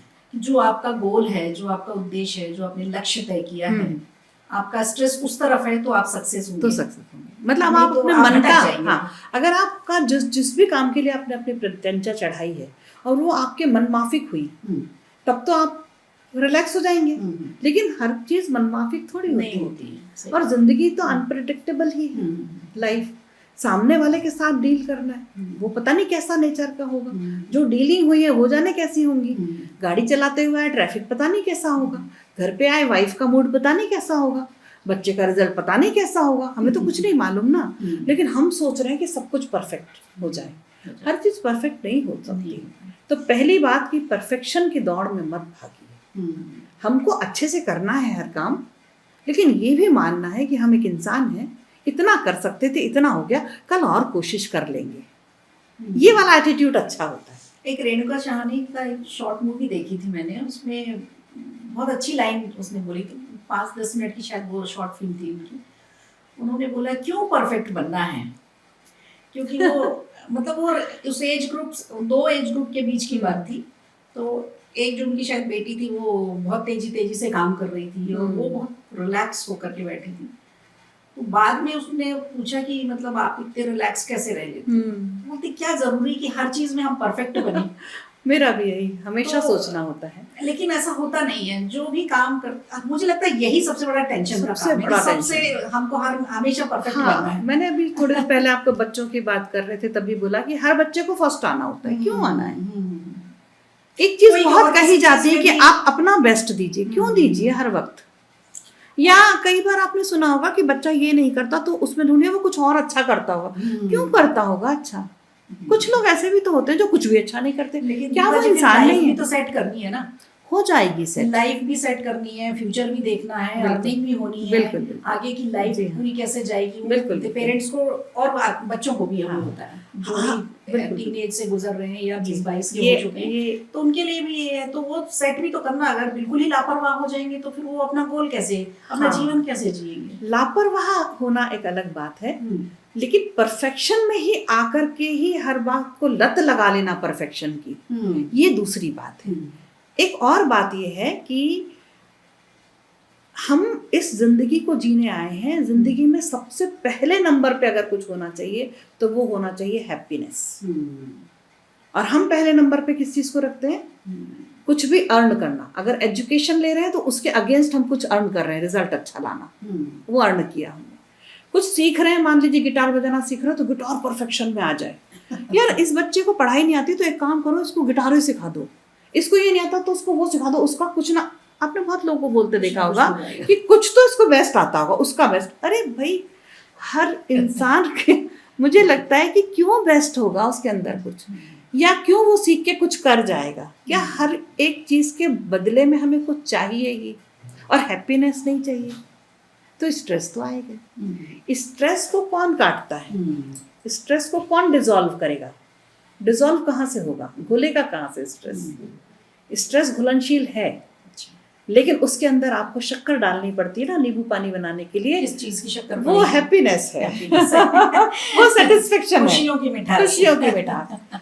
तो बहुत सारी चीजें हैं, हर इंसान की अलग अलग है। आपका अलग होगा, जैसे आप न्यूज़ रीडर भी रही हैं, आपने न्यूज़ पॉडकास्ट भी करते हैं, आप बहुत राजनीति में भी समझते हैं, आप दुनिया को भी समझते हैं। तो आप जब रिलैक्स होने के लिए अपने लिए कुछ ढूंढेंगे तो आपका एक रिलैक्स पॉइंट कुछ अलग होगा। किसी किसी को खाना खा के रिलैक्स मिलता है, किसी किसी को सो करके पड़े रहने से मिलता है। पड़ जाओ भाई, क्या बुरा है, कुछ करके ही थोड़े रिलैक्स होंगे। किसी किसी को बातें करके रिलैक्स होता है, मुझे संगीत सुन करके रिलैक्स होता है। अब कोई कहे कि संगीत सुनते हैं तो अच्छा गाना भी गाओ, अरे नहीं, गाना एक अलग बात है और सुनना एक अलग बात है। तो ऐसे ही अलग अलग सबका होता है। कोई को खेल के रिलैक्स होता है। तो अपना रिलैक्स पॉइंट ढूंढना बहुत बड़ा आर्ट है, और ये ढूंढ लिया जिसने और उसको ढूंढ करके उस रास्ते पर चल पड़े, तो आप कितने भी बड़े बड़े टास्क को करके जब थक जाएंगे, जैसे आपने देखा होगा कि आपके घर में कभी शादी हुई हो किसी की, कोई भी उत्सव, बर्थडे ही हुआ हो, तो अगर हम खुशी खुशी मना रहे हैं, बेटी की शादी है, तो हम एक दिन काम करेंगे, 2-3 दिन का फंक्शन हो रहा है। आपने देखा होगा जिस व्यक्ति के घर में शादी होती है वो रात भर भी नहीं सो रहा, वो अरेंजमेंट में लगा है, मेहमान भी आ रहे हैं, ये भी हो रहा है, पूरा दिन सुबह हो गई, अब वो नहा धो के फिर से आ जाएगा फ्रेश होके, लगेगा ही नहीं कि ये इंसान रात भर नहीं सोया है। वो चिड़चिड़ाएगा भी नहीं उस समय, वो इतने उत्साह में है क्योंकि उसने जिंदगी भर से सोचा, वो उत्साह है उसके अंदर। तो उसके न्यूरॉन्स जो है ना, पूरे जो बॉडी के न्यूरॉन्स, जो सिस्टम बता रही थी इमरजेंसी सिस्टम आपको, वो पूरे न्यूरॉन्स इस समय पैदा होते जा रहे हैं और खिलते जा रहे हैं और एक्टिव होते जा रहे हैं, और अंदर उत्साह भरा हुआ है। और वो जो उत्साह है वो आपको बिल्कुल थकने नहीं देता और स्ट्रेस में नहीं आने देता। बजाय इसके किसी के घर में डेथ हो जाए, उदासी, जो अभी आपने एक प्रश्न पूछा था कि बच्चे बड़े उदास हैं, क्यों उदास हैं? उनके अंदर वो उत्साह नहीं आ रहा बार बार। जिस एज के वो हैं उस एज का उनको करने को नहीं मिल रहा है प्लेटफॉर्म। आज से आप 40 साल 30 साल पहले चले जाएं तो अगर 15 साल का, 16 साल का, 12 साल का, 18 साल का बच्चा था, वो अपनी एज के हिसाब से बाहर निकलता था, उसको अपने एज ग्रुप के लोग मिलते थे, अपनी एज के हिसाब से अनर्गल बातें भी करता था वो, उसको कोई जजमेंट नहीं करता था, कोई जज नहीं करता था कि तुम कैसी बातें कर रहे हो। आज हर जगह लोग तराजू लेके खड़े हैं, वो किसी ने कुछ बोला नहीं कि उसने जज किया। बहुत गंदा माहौल है, सिर्फ एक की जजमेंट बहुत होता है। बच्चा अपनी बात, बड़ा अपनी बात, अपनी कोई भी बात, मतलब जैसे मैंने ही अभी आपको एक गाना सुनाया, अभी आप इसको पॉडकास्ट कर देंगे ना, 25 लोग आपको कमेंट करेंगे कि मैडम के सुर सही नहीं लगे। वो ये नहीं सोचेंगे कि मैडम ने जो बात सुनाई है वो बात सुना रही थी, गाना सुर में नहीं सुना रही थी। इतना जजमेंट है आज दुनिया में, और ये जो जजमेंट है ना दूसरे का, ये हमें स्ट्रेस में लाता है। और जो 12 से 17-18 साल के बच्चे हैं वो उस जजमेंट में सबसे ज्यादा उन पे नजर कैमरे रहते हैं, फैमिली के, सोसाइटी के, टीचर्स के, आगे क्या स्ट्रीम चुननी है उसके, हर कोई पूछेगा और बेटा बड़े होके क्या बनना चाहते हो, क्या लेना है, सब्जेक्ट लेने जा रहे हो। इस समय वो प्रेशर में रहता है, जबकि उसकी उम्र क्या है, उसकी उम्र है खेलने की, इश्क करने की, मोहब्बत करने की, कि उसको नया नया महसूस हो रहा है, बॉडी में चेंजेस आ रहे हैं, यार वो मुझे लड़की अच्छी लग रही है। आप देखिए छोटे छोटे बच्चों में अफेयर हो जा रहे हैं आजकल, लेकिन एक्सप्रेशन के लिए वक्त नहीं है, क्योंकि डर रहा है, जजमेंट के लिए बहुत सारे लोग हैं। स्कूलों में कैमरे लगे हुए हैं सब जगह, घर में सीसीटीवी कैमरे लगे हुए हैं। अगर पेरेंट्स चले जाते हैं तो वो बच्चा चाहे ना अगर कि भाई मैं तो ऐसा करके डांस कर लूँ, कुछ भी कर लूँ, है, वो नहीं कर सकता, क्योंकि सीसीटीवी कैमरे उसको देख रहे हैं, कोई उसको देख रहा है पूरे टाइम, बहुत सारे लोगों की नजरें उसके ऊपर है। सोसाइटी उससे पूछ रही है, मौसी पूछ रही है, मामा पूछ रहे हैं, चाचा पूछ रहे हैं, दूर दूर के रिश्तेदार पूछ रहे हैं कि क्या कर रहा है आजकल, इसका रिजल्ट क्या आया। कोई नहीं पूछ रहा कि इसके मन में क्या आ रहा है, ये करना क्या चाहता है। उससे बैठ के बात तो करो। उसको गोदी में बिठाना छोड़ दिया लोगों ने, तुम बड़े हो गए हो। उसके मन का खाना ऑर्डर कर देते हैं। ये और एक नया शगुफा शुरू हो गया। लेकिन बैठ के नहीं खाते साथ में कि टेस्ट करें एक एक बाइट, वो कमी है। तो वो जो अंदर की कमी है ना, मन की, वो प्रॉब्लम है। इसीलिए मैंने आपको गाने की लाइन सुनाई। बहुत बच्चों की उदासी से मैं खुद उदास हुई जा रही हूँ। एक बढ़िया सा गाना सुना दीजिए आप इसी पर, जो आप 12 से 17 साल के बच्चों को आप सुनाना चाहिए। बिल्कुल। अच्छा, 12 से 17 साल के बच्चों को उनको एनर्जी मिले, उनको वो एक्टिव हो जाए। वो तो है अलबेला हजारों में अकेला, वो तो है अलबेला हजारों में अकेला, सदा तुमने ऐब देखा, हुनर तो न देखा। वो तो हर इंसान अपने आप में अलबेला है, हर बच्चा बड़ा, हर कोई। बहुत प्यारा गीत है। हाँ, मुझे भी बहुत पसंद है ये, बहुत सुंदर। चलिए हम अब बात करते हैं कि जैसे अभी हमने बच्चों की बात की जी, अब अपने पॉडकास्ट को थोड़ा आगे बढ़ाते हुए आप अलग अलग लोगों से मिलती हैं, अलग अलग तरह के ट्रेनिंग सेंटर में पहुंचती हैं। महिलाओं में और पुरुषों में किसमें ज़्यादा स्ट्रेस रहता है? महिलाओं में ज़्यादा स्ट्रेस रहता है, क्योंकि मेरे पास जो आंकड़े हैं, मैंने जो निकाले हैं जी, मेरे हिसाब से तो पुरुषों में ज़्यादा स्ट्रेस होता है। आपके आंकड़े क्या कहते हैं? हमारे आंकड़े ये कहते हैं कि महिलाओं में 27% बताया है, जबकि पुरुषों में 14% बताया है। ये शायद 2023 के आंकड़े हैं। मेरे हिसाब से पुरुषों में ज़्यादा स्ट्रेस होता है। मुझे नहीं मालूम ये आंकड़े किस मैं इसीलिए कह रही हूँ कि ये जो तरीके से लिए गए हैं, हाँ, वहाँ से लिए। और आप चूंकि प्रैक्टिकल ग्राउंड लेवल पर जाकर के काम करती हैं, तो यही समझना चाह रही हूँ कि ये जो आंकड़े हैं क्या ये सच हैं, या फिर आपको कुछ और दिखता है उसमें? हाँ, मुझे बहुत कुछ अलग दिखता है। मुझे ऐसा लगता है कि महिलाएं बहुत एक्सप्रेसिव होती हैं। महिलाओं के पास, आजकल की महिलाओं के पास टास्क बहुत ज़्यादा है। शायद ये उस तरीके से ये आंकड़े निकाले गए होंगे, क्योंकि उनके लिए घर भी और बाहर भी और सोसाइटी भी और प्रोफेशन भी, सभी कुछ टास्क है। तो वो बहुत सारे टास्कों को लेके अगर कोई चलता है तो डेफिनेटली उसको स्ट्रेस होता है। लेकिन उसके बावजूद भी आपको मैं एक प्रश्न पूछूं कि अर्ली एज में 55 से पहले की एज में आपने कितनी महिलाओं को हार्ट अटैक से मौत होते हुए सुना है? आप बताइए, आपके पहचान में, आपके रिलेटिव्स में, दूर दूर तक शायद एक आध। और 55-60 की एज में कितने पुरुषों को आपने हार्ट अटैक से मौत सुनी है? आपकी क्या, हर एक की लिस्ट में कई कई लोग होंगे। सही बात। क्यों? इसकी एक बहुत बड़ी वजह है। स्ट्रेस क्यों होता, मतलब हार्ट अटैक क्यों होता है? हार्ट में ब्लॉकेजेस आते हैं। क्यों आते हैं? कोलेस्ट्रॉल बढ़ता है। कोलेस्ट्रॉल क्यों बढ़ता है? स्ट्रेस की वजह से बढ़ता है, और लाइफस्टाइल गड़बड़ होने की वजह से होता है। महिलाएं क्या करती हैं, हमारे यहाँ तो बहुत अच्छा कल्चर है हमारे इंडिया में, कि थोड़े थोड़े दिनों बाद कोई त्योहार आता है। अभी हरतालिका तीज आ जाएगी, गणेश जी बैठेंगे, अभी हरियाली तीज आई, गौर महादेव बनाए, उनकी पूजा करी, हरे हरे कपड़े पहन लिए। तो ये सारी चीजें ना आपको एक्टिविटीज करने में, एक्टिव होने में सहयोग करते हैं। उसके बाद मान लीजिए मैं आपसे मिली, थोड़ी देर आपसे बैठ के बात की, बात करते हुए मैंने अपनी कुछ बात बताई। कुछ नहीं तो घर में जो मेड आती है ना, हम महिलाएं उससे भी बात कर लेते हैं। वो आके पूछेगी दीदी आज क्या हो गया, आज आपका चेहरा उतरा हुआ है। कुछ नहीं यार, तेरे भैया हमेशा ऐसा बोल देते हैं कुछ भी। हाँ भैया आजकल बहुत करने लगे हैं, आप भी बोला करो दीदी, आप सीधी हो। उसी से अपने मन की बात कह ली। घर में बीच में मान लीजिए मॉर्निंग में हस्बैंड वाइफ में लड़ाई हुई, किसी बात पे होती है, तो रोज होगी भाई, दो लोग एक साथ रहेंगे तो मतभेद भी होंगे। वो ज़माना था जब हमारी दादी खाना बनाती थी, दादाजी खाते थे तो दादी पंखा झलती थी, जब दादाजी खा के उठ जाते थे तब दादी खाना खाती थी। तो एक राजा की पोस्ट पे होता था और एक रंक की पोस्ट पे होता था। तो उनके बीच में वो वार्तालाप भी नहीं होती थी तो वो दिन की चलती थी, वो चलाते थे, दूसरा सिर्फ उसको एग्जीक्यूट करता था। तो उनके बीच में कोई मतभेद भी नहीं होते थे, क्योंकि मत ही नहीं होता था।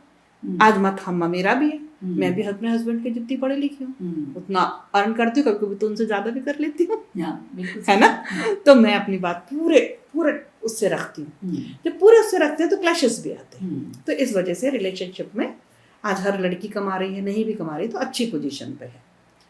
जरूरी नहीं है कि आप पैसा ही अर्न करो, बाकी भी बहुत तरीके से आप कुछ ना कुछ करते हो, तो वो आप रैंक की पोस्ट पे नहीं हो, सेलेब्रिटी में नहीं हो, है ना, प्रिजनर्स टाइप नहीं रह रहे हो। तो क्या होता, बात कहते हैं। जब बात कहोगे, कोई बात हुई तो अपना कोई भी व्यू रखा तो उसमें क्लैशेस भी आएंगे। क्लैशेस आएंगे तो लड़ाई बढ़ भी जाती है, क्योंकि कोई भी चुप होने को तैयार नहीं है। दोनों अपने पूरी बात रखेंगे, कोई भी पीछे हटने को, बैकफुट होने को कोई तैयार नहीं। बच्चा भी तैयार नहीं, आज तो घर के हस्बैंड वाइफ की तो क्या ही बात करें। तो उसके बावजूद भी अभी भी महिलाएं अपनी बात कह लेती हैं और रो लेती हैं। पुरुष तो अपने पिताजी की डेथ पे भी नहीं रोते। मैंने अभी एक बहुत रिसेंटली एक डेथ देखी, तो पिताजी उसके एक्सपायर हो गए। लड़का कम से कम 30-35 साल का था, वेल सेटल्ड, बच्चे सब वेल सेटल्ड। पापा जी गुजर गए। जब पापा जी ने पैदा करके इतना बड़ा किया तो पापा जी के साथ सेंटिमेंट्स तो होंगे, दुख तो हो ही रहा होगा। लेकिन जैसे ही वो रोने लगा तो 2-3 लोग आए और उसको कहा कि क्या लड़कियों की तरह रो रहे हो यार, तुम रोगे तो ये मम्मी को कौन संभालेगा और ये बहन को कौन संभालेगा, वो देखो कितना वहां से आई है, वो इतनी दूर से बेंगलोर से चली आ रही है और तुम रो रहे हो। तो उसको रोने नहीं दिया, एक्सप्रेस नहीं करने दिया। ये हमारी जो सोसाइटी है, ये मेल पर्सन को रोने नहीं देती। उसको कहते हैं, मतलब बहुत छोटे होते हैं ना, जब 8-10 साल के होते हैं। मान लीजिए आप और मैं 8-10 साल के थे, हमारे साथ कोई हमारे दोस्त थे जो मेल थे, हम लोग सब खेल रहे थे, किसी भी ज़माने में हो। तो जैसे हम गिर गए मान लीजिए, तो मेरे पास आए होंगे कोई आंटी अंकल आए होंगे, बोले अरे छोटी सी बच्ची गिर गई, अरे देखो उसको चीटी मर गई, मत रो, फू करा, पानी डाला, कुछ डिटॉल लगाया, जो भी कुछ। उसी के साथ एक 10 साल का, 8 साल का, 9 साल का, 12 साल का बच्चा मेल भी खेल रहा था। तो उसको भी उठाया रहा है, तो रो रहा है, हटा झाड़ इसको, बी अ मैन, मर्द को दर्द नहीं होता। क्या लड़कियों की तरह रो रहे हो तुम?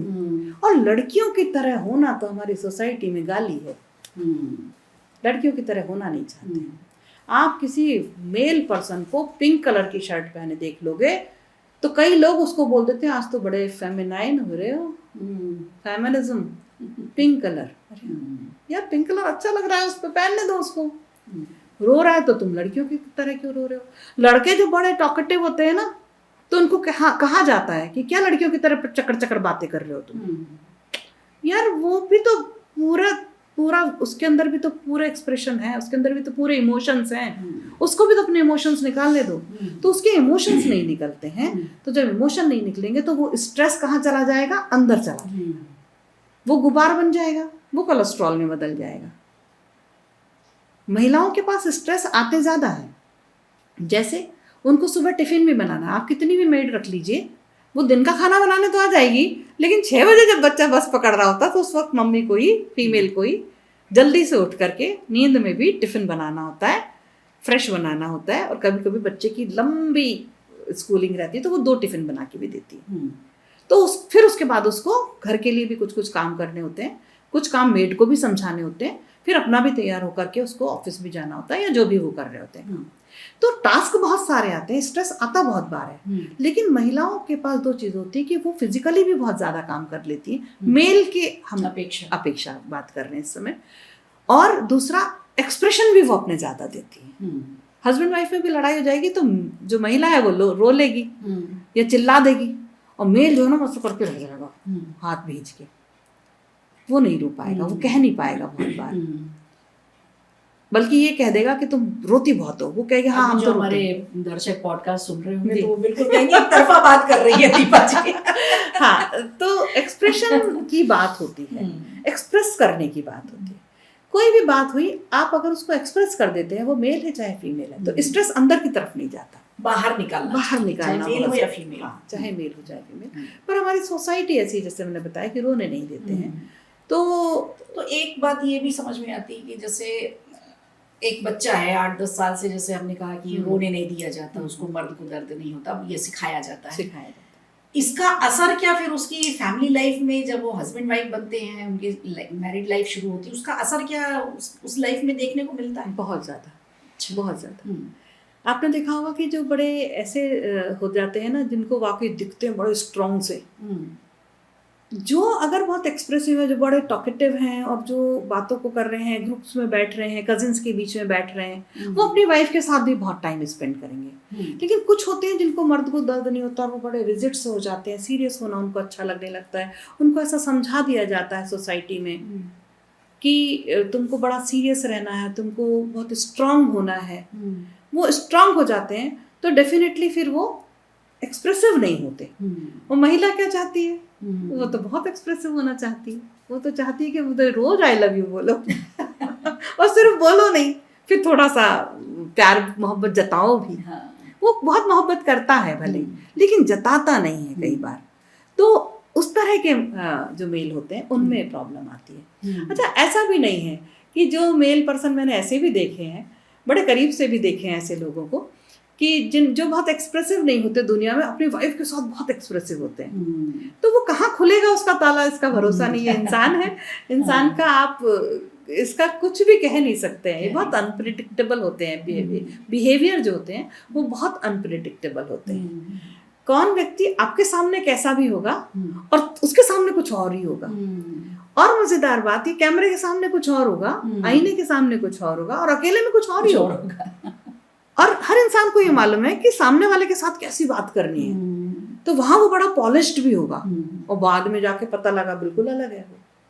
तो इंसान का बिहेवियर जो है वो आप प्रिडिक्ट नहीं कर सकते, वो कहाँ कैसा होगा। सही बात। अब जैसे बहुत सारे केस लिए होंगे आपने, अभी आपने बताया, हमने टेलीफोनिक भी किया, कोई ऐसा केस आपके सामने आया कभी कि ऐसा लगे कि नहीं यार इसका होना चाहिए, ठीक, बहुत क्रिटिकल केस हुआ हो और उसका सोल्यूशन भी निकला हो, कोई ऐसा केस है? हाँ, एक केस मेरे पास आया था जिसको मुझे लेते समय ही लगा था कि ये तो सॉल्व नहीं हो सकता। अच्छा। मतलब मुझे ऐसा लगता था कि नहीं यार, ये सॉल्व कैसे होगा, इसकी तो कोई मुझे कहीं से कुछ पोल ही नहीं दिख रहा जहाँ से मैं पकड़ के इसकी तरफ चल पड़ूँ। तो जो हस्बैंड वाइफ का ही केस था, 2 बच्चे भी थे उनके, और बड़ा ही अजीब सा केस था, आपको सुनने में भी शायद अजीब लगे, कि जो हस्बैंड था वो उतना फिजिकली, वो सेक्सुअली उतना फिट नहीं था। अच्छा। अब हस्बैंड वाइफ के केस में एक चीज़ होती है कि रिलेशनशिप में बहुत बड़ा रोल प्ले करता है उनका सेक्सुअल पार्टनरशिप। वो बहुत बड़ी चीज़ है, क्योंकि शादी इसीलिए होती है, खाली साथ रहने के लिए तो फ्रेंड्स के साथ भी रह लेते हैं। तो वो नहीं था ऐसा। तो जब ये वाइफ उसके घर आई, 12-13 साल हो गए थे उसकी शादी को जब वो केस मेरे पास आया, तो जब वाइफ को समझ में आया, 12-13 साल हो गए, 12-13 साल बाद वो मेरे पास केस आया उनकी शादी के। इस बीच उनके 2 बच्चे भी हो गए। तो मुझे जब केस मिला तब मुझे ये पता लगा कि जो वाइफ ने आके मुझे बताया कि ये फिजिकली फिट नहीं है। तो मुझे लगा कि पहले होंगे, अब ये बीमार हो गए। डॉक्टर के पास नहीं गई? हाँ, बहुत बार वो डॉक्टर के पास गई और डॉक्टर से उन्होंने ट्रीटमेंट भी कराया। तो क्या होता है, जो सेक्सुअली बहुत फिट नहीं होता है, लेकिन ऐसा नहीं कि वो निल ही हो हमेशा, वो स्लो हो सकता है, उसका टाइम पीरियड ज़्यादा हो सकता है, या वो उतना एग्रेशन के साथ नहीं कर पाता है कोई अपना फिजिकल सेक्सुअल एक्टिविटी को, लेकिन ऐसा भी नहीं कि वो निल हो। ऐसे कुछ लोग होते हैं जो बिल्कुल निल होते हैं, लेकिन कुछ लोग होते हैं जिनके अंदर ये पावर कम होती है, फिजिकल पावर कम है, अलग अलग। तो उसने ट्रीटमेंट कराया, डॉक्टर के पास गया, वो ट्रीटमेंट कराया और ट्रीटमेंट उसने बड़े अच्छे से लिया भी, और फिर अपनी वाइफ के साथ बहुत अच्छे से रहने की कोशिश करी। इसी का परिणाम था कि एक बच्चा भी पैदा हुआ उनको। लेकिन फिर वो धीरे धीरे बिल्कुल बहुत डल हो गया और फिजिकली बहुत अनफिट हो गया। तो ये वाइफ से झगड़ा इसका शुरू हो गया, क्योंकि ये बहुत बेसिक सी चीज़ है ना, ये पार्टनरशिप बहुत बेसिक सी चीज़ है। तो नहीं हो पाता था उसको। तो फिर धीरे धीरे वो दोनों में अलगाव हुआ और लड़की करीब 5-6-7 साल के लिए घर चली गई। बीच में कभी कभी बहुत मनाते थे तो आ जाती थी। फिर इसने फिर से बेचारे ने बहुत ट्रीटमेंट कराया। इसको बहुत तरह के इन्फेक्शंस भी हुए, बहुत प्रॉब्लम्स रही इसके उसमें बॉडी में। तो वाइफ को फिर से लेकर के आया, बहुत मनाया उसने और बहुत कोशिश करी, फिर से ट्रीटमेंट भी कराया, बहुत कोशिश करी, फिर से दोनों साथ में रहे होंगे। ये मेरे तक आने से पहले की बात है। और फिर से उनका एक बच्चा भी हुआ। अब लेकिन ये इस तरह से होते होते 8-9 साल हो गए उनकी शादी को, 10 साल हो गए। और उसके बाद तो वो बिल्कुल ही अनफिट ऐसा हो गया कि वो तो अब दवाइयाँ भी उसको काम नहीं कर रही थी। तो वाइफ बहुत ज़्यादा उसकी डिप्रेशन में आई। उसने अपने घर वालों को भी बोला, लेकिन घर वालों ने कहा कि तुम ही पागल हो, 2 बच्चे हैं, इसका प्रमाण, तुम झूठ बोल रही हो, ऐसा थोड़ी होता है ना। ससुराल की तरफ किसी ने इसकी बात को सुनने को राजी हुआ। और हर घर में इतने लिटरेट लोग नहीं होते या इतने समझदार नहीं होते कि इन विषयों पे बात करें।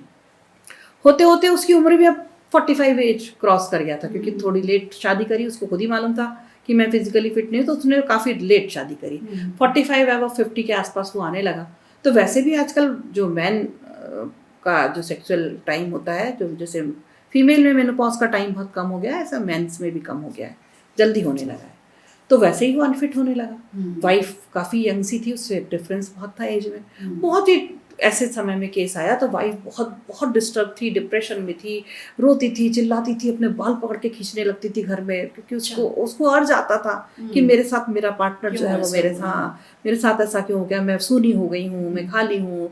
मतलब एक उसकी भी देखिए, मेल की जो कैपेसिटी या इच्छा होती है, ऐसी फीमेल की भी होती है। तो वो गलत नहीं थी कहीं भी, और वो बेचारा भी गलत नहीं था, उसको के अंदर कैपेसिटी नहीं थी। तो ये जब केस मेरे पास आया तो इतना बिगड़ा हुआ था, तो मुझे लगा अब तो कुछ हो ही नहीं सकता। फिर मैंने उसके टेस्ट कराए। अब जब टेस्ट कराए तो उसमें तो वो डॉक्टर ने कहा अब कुछ नहीं हो सकता इसका, ये बहुत दवाइयाँ ले चुका है और बहुत अनफिट हो चुका है। वो बेचारे ने योगा भी करना शुरू किया, नेचुरोपैथी पे भी आया, जो कुछ कर सकता था वो ऑलरेडी कर चुका था। अब ऐसे में मेरे पास केस आया। 2 बच्चे थे, करीब 11 साल की एक बेटी और करीब 4 साल का एक बेटा। अब कैसे इन दोनों को अलग कर दें।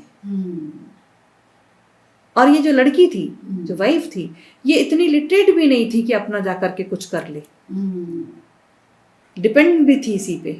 और वो जो आदमी था, मतलब जो मेल था उसमें से, हस्बैंड जो था, वो अपने बच्चों से इतना प्यार करता था कि वो अपने दोनों बच्चों का ऐसा ख्याल रख रहा, मेरे क्लिनिक में भी आके कहीं उनको ये दे रहा, और वो मतलब रो रहा बुरी तरह से कि मैडम मैं आपके हाथ जोड़ता हूँ, मैं अपने बच्चों से अलग नहीं हो सकता। उसका बिलखना देख के मैं भी मतलब ऐसे केस। अब मुझे ये लग रहा था कि मैं इसको किस पॉइंट पे साथ में लेके आऊँ। ये लेडी गलत नहीं है, इसको फिजिकल नीड है, नॉर्मल है। ये लड़का गलत नहीं है, इसके पास वो कैपेसिटी नहीं है। अब वो क्या करे। ये बच्चे दोनों माँ बाप का झगड़ा रोज देख देख के डरते हैं, पीछे छुप जाते हैं सोफे के। इन दोनों में इतना झगड़ा होता है, वाइफ बहुत जोर से झगड़ती है, हस्बैंड मानने को तैयार नहीं था कि ये झगड़े का कारण ये है। अच्छा। वो नहीं मान रहा था। तो वाइफ बता रही थी कि ये प्रॉब्लम। उसने मुझे 3-4 सिटिंग के बाद बताया कि मैंने इतनी दवाइयाँ खाई हैं। पहले तो वो यही करता कि मेरा तो सब कुछ ठीक है, यही लड़ती है मुझसे। अच्छा। क्योंकि कभी भी जो मेल पर्सन होता है वो ये मानने को तैयार नहीं होता कि उसके अंदर ये वाली प्रॉब्लम है। हाँ, ये नहीं मानता आदमी। उसको मनवाना, उसके लिए कुछ सिटिंग लगी। फिर उन दोनों में बहुत सारी अच्छी बातें, जो दोनों कभी तो साथ बैठे हैं, उसको समझाना कि तुम्हारे लिए अगर चाय भी बनाती तो चाय उन दोनों में मैंने दोस्ती कराई। और मुझे कई सिटिंग लगी उनके साथ, जब उन दोनों को मैंने ये समझाया कि अब आपको एक्सेप्टेंस में आना पड़ेगा। एक्सेप्ट करिए कि आपका साथी है। अगर पैर टूट जाता, मान लीजिए इसका एक्सीडेंट में पैर कट जाता, आंखें चली जाती की, तो भी तो आप इसके साथ रहती, है ना। बिल्कुल। मर ही जाता। बहुत सारे केस होते हैं। कई बार तो डेथ ही हो जाती है। तो फोटो के साथ में हार चढ़ा के भी औरतें पूरी जिंदगी गुजारती हैं उन बच्चों की वजह से, क्योंकि आपके पास 11 साल की जवान होती हुई एक लड़की है, बेटी। आप दूसरी शादी भी नहीं कर सकते, क्योंकि जो दूसरा पति होगा वो उसके साथ ये बच्ची सेफ नहीं होगी। इस तरह से करके मैंने उसको बहुत लंबा समझाया। दोनों में बहुत सारे सिटिंग के बाद दोस्ती होना शुरू हुई। उनको लगातार मैं टास्क देती थी, आज शॉपिंग पे जाओ। उस आदमी को समझाया कि इसकी भरपाई आपको दूसरे तरह से करनी पड़ेगी। जैसे इसको डांस करना पसंद है, आप इसके साथ फिजिकली एक्टिव नहीं हो सकते तो डांस तो कर ही सकते हो, थोड़ा सा कर लो। इसको शॉपिंग करवा दो, मतलब इसका मन कहीं और लेके जाओ, इसका ख्याल रखो, इसको पैम्पर करो। इसको लाड़ तो कर ही सकते हो, मोहब्बत नहीं कर सकते वैसी वाली तो, है ना। इसका ख्याल तो रख सकते हो। बहुत सारे केस इस तरह के सामने आते हैं, लेकिन हमारी सोसाइटी में इन पर कभी चर्चा नहीं होती। हस्बैंड वाइफ का झगड़ा मान लिया जाता है, वो समझ ही नहीं सकते कि कुछ और भी चीजें हो सकती हैं, और डिस्कस भी नहीं करते। मतलब जो सबसे बड़ी वाइफ भी है वो भी आपस में किसी और से डिस्कस नहीं करती। किससे करें? आपस में भी नहीं करते। अच्छा, जैसे प्रॉब्लम किस वजह से आ रही है? उनको मिल गई तो उनका रिलेशनशिप अच्छा हो गया। ऐसे लोग मिलते भी नहीं है कि उनको उस तरह से समझाएं। हमारे यहाँ कल्चर ये है इंडिया में कि अगर घुटने में दर्द है तो हम घुटने के डॉक्टर के पास जाएंगे, आंख में दर्द है तो आंख के डॉक्टर के पास जाएंगे, लेकिन मन में तकलीफ है तो मन के डॉक्टर के पास नहीं जाएंगे। क्यों? बीमारी नहीं मानते और मन के डॉक्टर के पास साइकोलॉजिस्ट से या साइकेट्रिस्ट से मिलने को पागल समझा जाता है। तो इंसान अपने आप को, मेरा आंख खराब हो गई ये मानता है, मेरे हाथ खराब हो गया ये मानता है, मेरा हार्ट खराब हो गया ये मानता है, मेरा दिमाग खराब हो गया ये नहीं मान सकता, क्योंकि वो दिमाग ही है ना उसका जो पूरा है। तो दिमाग खराब हो गया ये नहीं मानता, लेकिन होता है ना, मन भी खराब होता है, दिमाग भी में भी प्रॉब्लम होती है।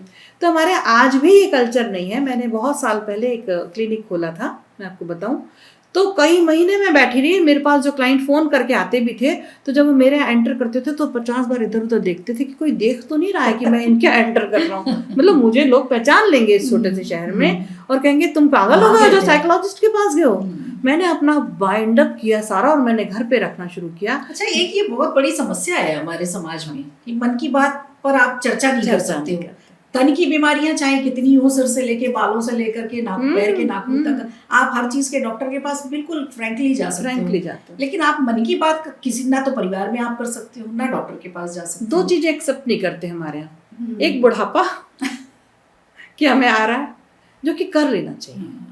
बहुत सारी चीजें हैं ना हमारे चेंजेस। जब हम 12-13 साल की उम्र में जवान हो रहे थे तब तो हमने एक्सेप्ट किया कि हम जवान हो रहे हैं, लेकिन जब हम बूढ़े हो रहे हैं तो हम नहीं मान रहे। और जो हमारे चीजें डेवलप हुई थी, एक्टिव हुई थी, अब वो अनएक्टिव होंगी, वापस जाएंगी, उसको हमने मान लिया। बहुत अच्छी बात कही आपने। एक ये भी बहुत बड़ी समस्या है। और दूसरा जो आपने कहा कि हम बात नहीं करते अपने साइकोलॉजिस्ट को या साइकेट्रिस्ट तक नहीं पहुंचते आसानी से। अब फिर भी आज की जो जनरेशन है, जो 20 से 25-30 साल, 15 से 20-25 साल के बच्चे हैं, वो खुद से बोलने लगे हैं कि मुझे साइकोलॉजिस्ट से मिलना है अपने पेरेंट्स से। ये चेंजेस अब आ रहे हैं, अब दिख रहे हैं मुझे पिछले 2-3 साल लेकर के जाने लगे, लेकिन 2-5% पेरेंट्स आज भी कोशिश करते हैं कि मौसी को बुला लो, मामा को बुला लो, चाचा को बुला लो, वो समझा देंगे, देखो ये कैसी कैसी बातें कर रहा है। आज भी ये है। बच्चा कहेगा मुझे साइकोलॉजिस्ट से मिलना है, मुझे ये प्रॉब्लम है, पेरेंट्स कहेंगे कि ये फालतू की बातें कर रहा है, तुम समझाओ इसको आके। ये अभी भी कल्चर है। ये भी भावना रहती है कि बच्चे की बात घर से बाहर न जाए। हाँ, अड़ोस पड़ोस वाले क्या कहेंगे, सब क्या कहेंगे। मामा मौसी के साथ बच्चा सेफ रहता, चाचा चाची के साथ, बुआ फूफा के साथ बच्चा सेफ नहीं रहता। हाँ, जो भी करीबी है, से कह दो, जो करना है मामा से कह दो, जो करीबी है उसका। किसी घर में चाचा चाची भी करीबी होते हैं, किसी घर में बुआ बड़ा करीबी होती हैं, उनसे मतलब जो करीबी है, जिसपे ये विश्वास है कि ये कहीं और नहीं कहेगा और मेरे बच्चे को सही समझेगा, इतना मोहब्बत है। बच्चा उनसे बोलता है कि मुझे साइकोलॉजिस्ट के पास जाना है, तब जाके मेरे पास केस आता है हमेशा, बच्चों के केस। बिल्कुल। अच्छा, अभी आपने बात की कि हम जब जवान हो रहे होते हैं तो उसको हम एक्सेप्ट करते चले जाते हैं और एक रंगीन दुनिया को जीने की बिल्कुल तैयार रहते हैं। लेकिन जब हम बूढ़े हो रहे होते हैं, धीरे धीरे उम्र हमारी हो रही होती है, तो हम उसको एक्सेप्ट नहीं करते हैं, हम और जवान दिखने की कोशिश करते रहते हैं। इस दौर में भी एक टेंशन रहती है, इस दौर में भी एक अलग तरह का तनाव रहता है। बहुत आपके ज्यादा, पास ऐसे केस आए? बहुत ज्यादा। किस तरह का तनाव रहता है? सबसे बड़ा तनाव तो यही होता है कि हमारे अंदर से बहुत सारी जो पावर आई होती है ना हमारी बॉडी में, वो धीरे धीरे कम होने लगती है। तो हम जितनी स्पीड में काम किया करते थे या जितनी स्पीड में सोचा करते थे, वो सब स्लो होने लगता है। तो हमें ये लगता है कि अभी तो हमें बहुत सारा जीना है, हमें वाइंड अप का टाइम आ गया। तो अंदर से हम शॉक्ड हो जाते हैं, हमारा दिल ये बहुत तकलीफ में आ जाता है कि मुझे तो जिंदगी जीनी है अभी यार, लेकिन मुझसे ये नहीं बन रहा। हाँ। और वो जो नहीं बन रहा, जब और लोगों को तो समझ में आता नहीं कि मुझसे नहीं बन रहा है, तो घर वाले, फैमिली है, बच्चे हैं, दूसरे हैं, वो तो आपको उसी तरह से काम देते हैं। अरे सुनो मेरा ये काम कर देना, अब आपसे हो ही नहीं रहा, आप जा ही नहीं पा रहे वहां तक, उतनी तेजी से गाड़ी नहीं ड्राइव कर पा रहे, जल्दी जल्दी तैयार नहीं हो पा रहे, किसी का सपोर्ट, पसीना आ जाता तैयार होने में जब एक एज हो जाती, जब बुढ़ापा आने लगता है। और पहले तो तैयार होना हमारे लिए सबसे अच्छी बात होती थी, और अभी हमको ढूंढ करके कपड़े, तैयार होना, मेकअप करने में एक घबराहट होने लगती है। जब हम मेनोपॉज के बाद की बात, जब मेनोपॉज हो चुका होता है, मेल में भी और फीमेल में भी, तो वो जल्दी जल्दी नहीं बनता। बच्चे कहते थे क्या यार पापा आप बड़ा स्लो स्लो कर रहे हो यार। पापा को बड़ा हर्ट होता है कि यार मैं और स्लो, मैं तो इसका हीरो था, मैं अपने आप का भी हीरो था, मैं तो बहुत शानदार पर्सनालिटी, और मेरे बाल सफेद हो रहे हैं, मेरी आंखों से थोड़ा कम दिख रहा है, मुझे डॉक्टर ने कहा कि शुगर हो गई तुम्हें, मेरा बीपी बढ़ने लगा, मैं तो फिट रहता था। तो एक एज के बाद ये सारे जो वो है ना, क्या बोलना चाहिए उसको, शुगर और ये बीपी और ये सब, सबका थोड़ा सा तो बढ़ता ही है। देखिए जो 8 साल का बच्चा है और जो 25 साल का आदमी है, उसके जूते के नंबर में अंतर तो आता ही है ना। तो इसी तरह हमारे ब्लड प्रेशर में भी और शुगर के काउंट्स में भी अंतर आता है। लेकिन मेडिकल साइंस इसको सबको एक ही लाइन में तोलती है, एक ही लाइन में नापती, एक ही उनका वो रहता है, ये टेस्ट करा लो, वो टेस्ट करा लो, और उस हिसाब से एक एज के बाद सबका बीपी बढ़ेगा ही बढ़ेगा ना, क्योंकि भाई जो बॉडी है उसकी ताकत कम हो रही है, तो बीपी थोड़ा सा बढ़ेगा या लो होगा, कुछ तो अंतर आएगा। शुगर भी बढ़ेगी या कम होगी, कुछ तो अंतर आएगा। आंखों के नंबर में भी अंतर तो आएगा ही आएगा, क्योंकि सिस्टम बदल गया हमारा। तो ये सारी चीजें एक्सेप्ट नहीं करते और इसकी नॉलेज भी नहीं होती हमें, और डर के मारे कि मुझे कुछ होना जाए, गोलियां पे गोलियां खाते रहते हैं। आप उनको सलाह देना चाहेंगी ऐसे जो इस एज ग्रुप से गुजर रहे हैं या उस दौर तक पहुंचने वाले हैं, तो अब उनको मतलब 2-4 सलाह अगर आप दें, हाँ, मतलब हैप्पी रहे, हैप्पी रहे। तो हैप्पी रहने के लिए सबसे अच्छी बात यह है कि पहली बात कि एक्सेप्ट करें। और क्या आपने लोगों को बूढ़े होते नहीं देखा है? आपसे पहले भी तो बहुत लोग हुए ना जो इस एज में आए और उससे भी ज्यादा एज में चले गए। तो एटलीस्ट आपके पास, कहते हैं ना कि स्वर्ग तो देखने से, जब मरेंगे तब पता लगेगा कैसा होता है, लेकिन ओल्ड एज का पर्सन तो हमने देखे हैं ना। उसके लिए हमें जरूरी नहीं कि जब हम ओल्ड होंगे तभी हमें दिखेंगे। हमको देखना है, सोच के ध्यान से देखना है कि इस एज में ये वाले लक्षण आने लगते हैं बॉडी में, तो मैं कोई विरला नहीं हूँ, मेरे भी आएंगे। और एक्सेप्ट करें कि आएंगे, तो उसका स्वागत करें कि यार कितनी अच्छी बात है। अकेलापन बहुत हो जाता है। हाँ, नहीं, अकेलापन तो बहुत दूर की बात है। सबसे पहले तो इस बात का ध्यान रखें और अपने आप को अप्रिशिएट करें, खुश हो इस बात पे, हैप्पी हो कि मैं तो 28 साल में भी मर सकता था। कुछ लोगों की फोटो तो 28 साल की उम्र में टंग गई, मैं कम से कम 55 का तो हुआ यार, मैं इस एज को जी पा रहा हूँ। इस बात को खुश होइए, इस बात पे। अपनी एज जब बढ़ती है तो उस पर खुश होना सीखिए, इस पे दुखी मत होइए। अपने बर्थडे में अपने 2 साल 4 साल कम करके मत बताइए कि मैं तो इतना हो गया। और सक्सेस, मेरी जिंदगी का पिछला जो है उसको याद करिए कि मैंने ये किया है। क्या नहीं कर पा रहा हूँ, कोई बात नहीं, मैंने इतना सब किया भी तो है, उसको ध्यान रखिए, तो आपको हैप्पीनेस आएगी। याद करते चले जाते हैं, हाँ, दुखी होते हैं। हाँ, और ये सही कह रहे हैं आप। तो वो ये याद करके अपने आप को समझाना है कि जब मैं 13 साल का था तो मैं वो नहीं कर पाता था जो मैं 28 साल में कर पाता था स्ट्रांगली।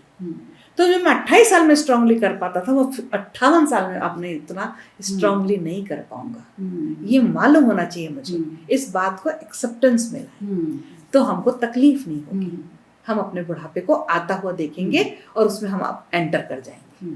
हम अपने बुढ़ापे को आता हुआ देखेंगे नहीं, उससे आंख चुरा लेंगे, जैसे छोटे बच्चे करते थे ना कि आइस पाइस खेल रहे हैं और खुद ही आंख बंद कर दे, ढूंढो मुझे। हम वैसे ही तो करते हैं बुढ़ापा आते समय। अपनी आंख बंद कर लेते हैं, यानी मुझे तो बुढ़ापा नहीं आ रहा। मेरे पास अभी 3-4 ऐसे लोग मिले मुझे जो अभी 61-62 एज के हो गए, फीमेल में और मेल में भी, दोनों में 2-2, 3-3 ऐसे लोग मुझे मिले जिन्होंने कहा कि नहीं, हमें तो बुढ़ापे के कोई लक्षण ही नहीं आए, हमारा तो मेनोपॉज भी नहीं हुआ अभी। How it is possible? अरे हो ही नहीं सकता। आप मान नहीं रहे हो, इसलिए आप दुखी हो कि मुझसे ये काम तो अच्छे से हुआ नहीं। तो मानना पड़ेगा। अच्छा, आप अलग अलग ऑफिस में भी जाती हैं ट्रेनिंग के लिए, मैंने आपके कई सारे वीडियोस देखे ना, ट्रेनिंग भी देती हैं आप और बड़ी अच्छी बातें करती हैं जिससे मोटिवेट होते हैं लोग बाग, और आपको इसीलिए कॉल भी किया जाता है। ऑफिस में एक अलग तरह का स्ट्रेस रहता है, ऑफिस का स्ट्रेस जो रहता है उसको कैसे मैनेज करें लोग? ऑफिस का स्ट्रेस जो होता है वो सबसे ज़्यादा होता है, पहले तो देखिए वर्क प्लेस में जब भी आप हैं तो वहाँ पर आपको जाकर के किसी भी काम को करने के अगेंस्ट ही कुछ सैलरी मिलती है। तो आपको पूरी तरह से अपनी ड्यूटी को करना चाहिए, उसको स्ट्रेस मानना नहीं चाहिए। अब आपको रखा ही इसलिए गया है कि वो प्रॉब्लम आएगी और आप उसको सॉल्व करेंगे, तभी तो आपको लाख रुपए सैलरी मिल रही है। सही है। लेकिन क्या होता है, वही चीज आप देखिएगा कि जो एक गल्ले पे आदमी बैठता है ना शॉप पर, वो बैठा होगा आराम से और वो उतने स्ट्रेस में नहीं रहेगा जितना एक ऑफिसर जिसको बंधी हुई सैलरी मिल रही है, क्योंकि वो बंधी हुई सैलरी लेने की उसकी आदत हो गई धीरे धीरे, और वो रूटीन में अगर वो तो उसको मिलनी है। अब इसके अगेंस्ट जो उसको करके देना था ना फिजिकली और मेंटली, अब उसको लग रहा है कि ये तो सैलरी इतनी तो मिलनी है मुझे, अब मैं इतना वर्क क्यों करूं? भाई उसी की मिल रही है आपको, जो बार बार प्रमोशन मिल रहे हैं, बार बार जो आपके इंक्रीमेंट्स लग रहे हैं, आप और बड़े ऑफिसर होते जा रहे हैं और बड़ी पोस्ट पे आते जा रहे हैं, आपके एक्सपीरियंस की वजह से आ रहे हैं। रिटायर होते आप अगर एक पोस्ट पर आए थे तो सीनियर मैनेजर हुए, फिर मैनेजर हो, कोई लोग जीएम हो जाते हैं, कई लोग ईडी बन के रिटायर होते हैं। तो वो क्यों हुए? क्योंकि आप इतने एफिशिएंट हो गए हैं एक्सपीरियंस के लिए की वजह से कि आपको उतना काम आना चाहिए। तो आपकी सैलरी जो पहले 50,000 थी वो 1 लाख हुई, 1.5 लाख, 2.5 लाख, 3 लाख तक हो गई। पीएसयू में देखा जाए तो आज एक डीजीएम की सैलरी 3 लाख 3.5 लाख होती है, उससे थोड़ी ज़्यादा ही होती है। तो फिर 3-3.5 लाख का काम भी तो आपको करके देना पड़ेगा। तो आप उसको स्ट्रेस मत कहिए, आप उसको कहिए कि ये मेरा सौभाग्य है कि मैं इतनी हैंडसम अमाउंट उठाता हूँ और उसके अगेंस्ट में इतनी सारी प्रॉब्लम सॉल्व कर सकता हूँ। ये मेरी नॉलेज की वजह से है। तो उस नॉलेज को यूज करते चलिए, फिजिकली और मेंटली दोनों। तो जब कर लेंगे ना तो आपको स्ट्रेस नहीं आएगा। मैंने आपको पहले भी बोला था कि जब हम करते नहीं हैं तो स्ट्रेस आता है। फिजिकली हम कर देते हैं, जैसे मैंने भी आपको एक एग्जांपल बताया था कि घर में शादी है तो हम खूब सारा काम करते हैं तो हम थकते नहीं हैं, उसी की बजाय कहीं मौत हो जाती है तो हम इतने डिप्रेशन में आ जाते हैं कि जब हम नीचे ज़मीन में बैठ जाते हैं और उठते भी है ना तो ऐसे टेका लगा के उठते हैं, सांस भर के, जैसे हमारे अंदर कुछ हुआ। भाई मरा तो वो है जो हमारा कोई था, लेकिन उसके मरने से हमारे अंदर कुछ टूटा है, हम उदास हो गए हैं। ऐसे ही होता है जो सैलरी लगातार मिलती रहती है ना, जिसकी गारंटी होती है कि हर महीने मिलेगी और इतनी उम्र तक मिलती रहेगी, ऐसे ही होता है कि फिर वो एंथुजियाज्म नहीं रहता, क्योंकि वो तो हमने उसको एक्सेप्ट कर लिया कि इतना तो मिल नहीं। अब उसके अगेंस्ट हम उतना उत्साह से काम नहीं करते तो हमारे अंदर कुछ फिर मरने लगता है। क्या मरता है? हमारे न्यूरॉन्स मरते हैं अंदर। ये एक बहुत बड़ा टॉपिक है। अच्छा, कंपटीशन भी बहुत ज्यादा ऑफिस में होता है, तो इस कंपटीशन में नेचुरली ये स्ट्रेस तो आता ही है। बिल्कुल, और आना भी चाहिए। और अगर ग्रोथ लेनी है तो आपको कंपटीशन में तो आना ही पड़ेगा, कंपटीशन में आना ही पड़ेगा। बिल्कुल, क्योंकि आप ही के जैसे नॉलेज वाले और दो लोग हैं, किसका प्रमोशन आजकल सभी हैं। हाँ, उसके अलावा गुड बुक में भी आना भी बहुत जरूरी है, बहुत जरूरी है। तो कई बार ऐसा भी होता है कि बटरिंग भी करनी पड़ती है, जो हर किसी के नेचर में नहीं होती। उसको लगता है मेरी तो नॉलेज ही काफी है, मैं बटरिंग क्यों करूं। लेकिन ऑफिस कल्चर हो जाता है। तो देखिए, जहां भी आप काम करते हैं उसके अगेंस्ट आप कुछ अमाउंट लेते हैं, तो उस अमाउंट के अगेंस्ट आप काम करते हैं, इसीलिए लेते हैं। तो आप करते चलिए, करना तो पड़ेगा, करेंगे तो नहीं। ऑफिस में आपने ऐसा देखा कि गर्ल्स ज़्यादा टेंशन में रहती हैं या मेल ज़्यादा टेंशन में रहते हैं?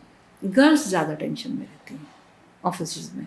उसकी वजह ये होती है कि आज भी हमारी सोसाइटी में एक्चुअली एक्सेप्टेंस नहीं है कि महिला बहुत अच्छा काम करेगी, गर्ल बहुत अच्छा काम करेगी।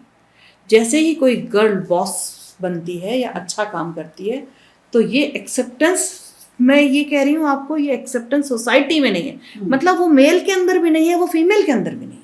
दूसरी फीमेल भी उससे चिढ़ जाएगी कि ये अच्छा ये तो इसलिए आगे बढ़ गई क्योंकि इनका बॉस से बहुत अच्छा है। ऐसी तरह की बातें सुन। तो जो अच्छा काम करते हैं फिर उनको बुरा लगता है और वो स्ट्रेस में आते हैं, क्योंकि जो काम करने वाला होता है उसका तो वो मेल और फीमेल नहीं होता है। काम करने वाला तो एक एम्प्लॉय होता है, वो जेंडर होता ही नहीं है उसके अंदर कुछ भी। लेकिन हमारे दिमाग के अंदर जेंडर ये कहा जाता है कि महिलाएं काम नहीं करती हैं। जेंट्स लोग जो बात करते हैं कि क्योंकि मैं लंबे समय से बाहर हूँ, काम कर रही हूँ, तो यही सुनने को मिलता है महिलाएं तो काम करती नहीं, सब घर की बातें करती हैं। महिलाएं ये बोलती हैं कि हम लोग दिन भर सीट पर बैठकर काम करते हैं, हम थोड़ी सिगरेट पीने बाहर जाते हैं, थोड़ी चाय पीने बाहर जाते हैं। तो एक अलग ही तरह की टसल रहती है। बिल्कुल बिल्कुल, ये हमेशा हर ऑर्गेनाइजेशन में। मुझे यही है कि जैसे आप ज्यादा लोगों के साथ मिलते हैं, हम तो जो हमारे ऑफिस के लोग हैं या एक दो और चैनल में लोगों से, लेकिन आप कई तरह के लोगों के साथ मिलते ही रहते हो। तो वही वाली बात मैंने जो आपको बोली कि जैसे एक बैंक में मैं गई और लाइन में लगे हुए थे हम सारे। एक काउंटर पे एक मैडम थी, 2 काउंटर पे कोई जेंट्स थे, पीछे 3 सीट्स थी बैक सीट में, उसमें भी 2 मैडम थी, एक जेंट्स थे। तो जैसे ही ये वाली लाइन चल रही थी तो पीछे जितने भी लोग थे वो ये कहते, मैडम बैठी हैं, आज तो हो गया काम। जबकि मैं क्योंकि बीइंग अ साइकोलॉजिस्ट मेरा तो दिमाग ऐसे चलता है बिल्कुल, मेरे तो मतलब आंखों में कैमरे लगे होते हैं, ऐसा लगता है मुझे। क्योंकि भाई मेरे को मैटर कहाँ से मिलता है, मैं ऐसे ही तो लोगों को देखती जाती हूँ ना कि चल क्या रहा है। तो मैंने, आप यकीन नहीं करेंगे, मैंने काउंट करना शुरू किया। एक बार रिजर्वेशन की सीट पे मैं हबीबगंज स्टेशन पे खड़ी थी, वहां पर भी मैंने ये बात नोटिस की कि कोई फीमेल है तो उसको लोग बड़ा जज करते हैं कि अब तो ये धीरे काम करेगी, इनसे नहीं हो पाएगा।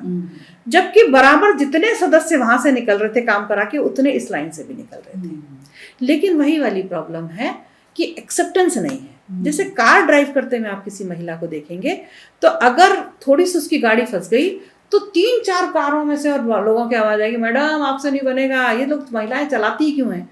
क्यों जेंट्स से नहीं गाड़ी फंसती है क्या? कहीं एक्सीडेंट नहीं होते हैं? कितने एक्सीडेंट महिलाओं की गाड़ियों से होते हैं, बहुत ही रेयर। जेंट्स की गाड़ियों से ज्यादा एक्सीडेंट होते हैं। क्यों? क्योंकि वो फास्ट चलाते हैं, धमाधम, और लेडीज संभल के चलाती हैं।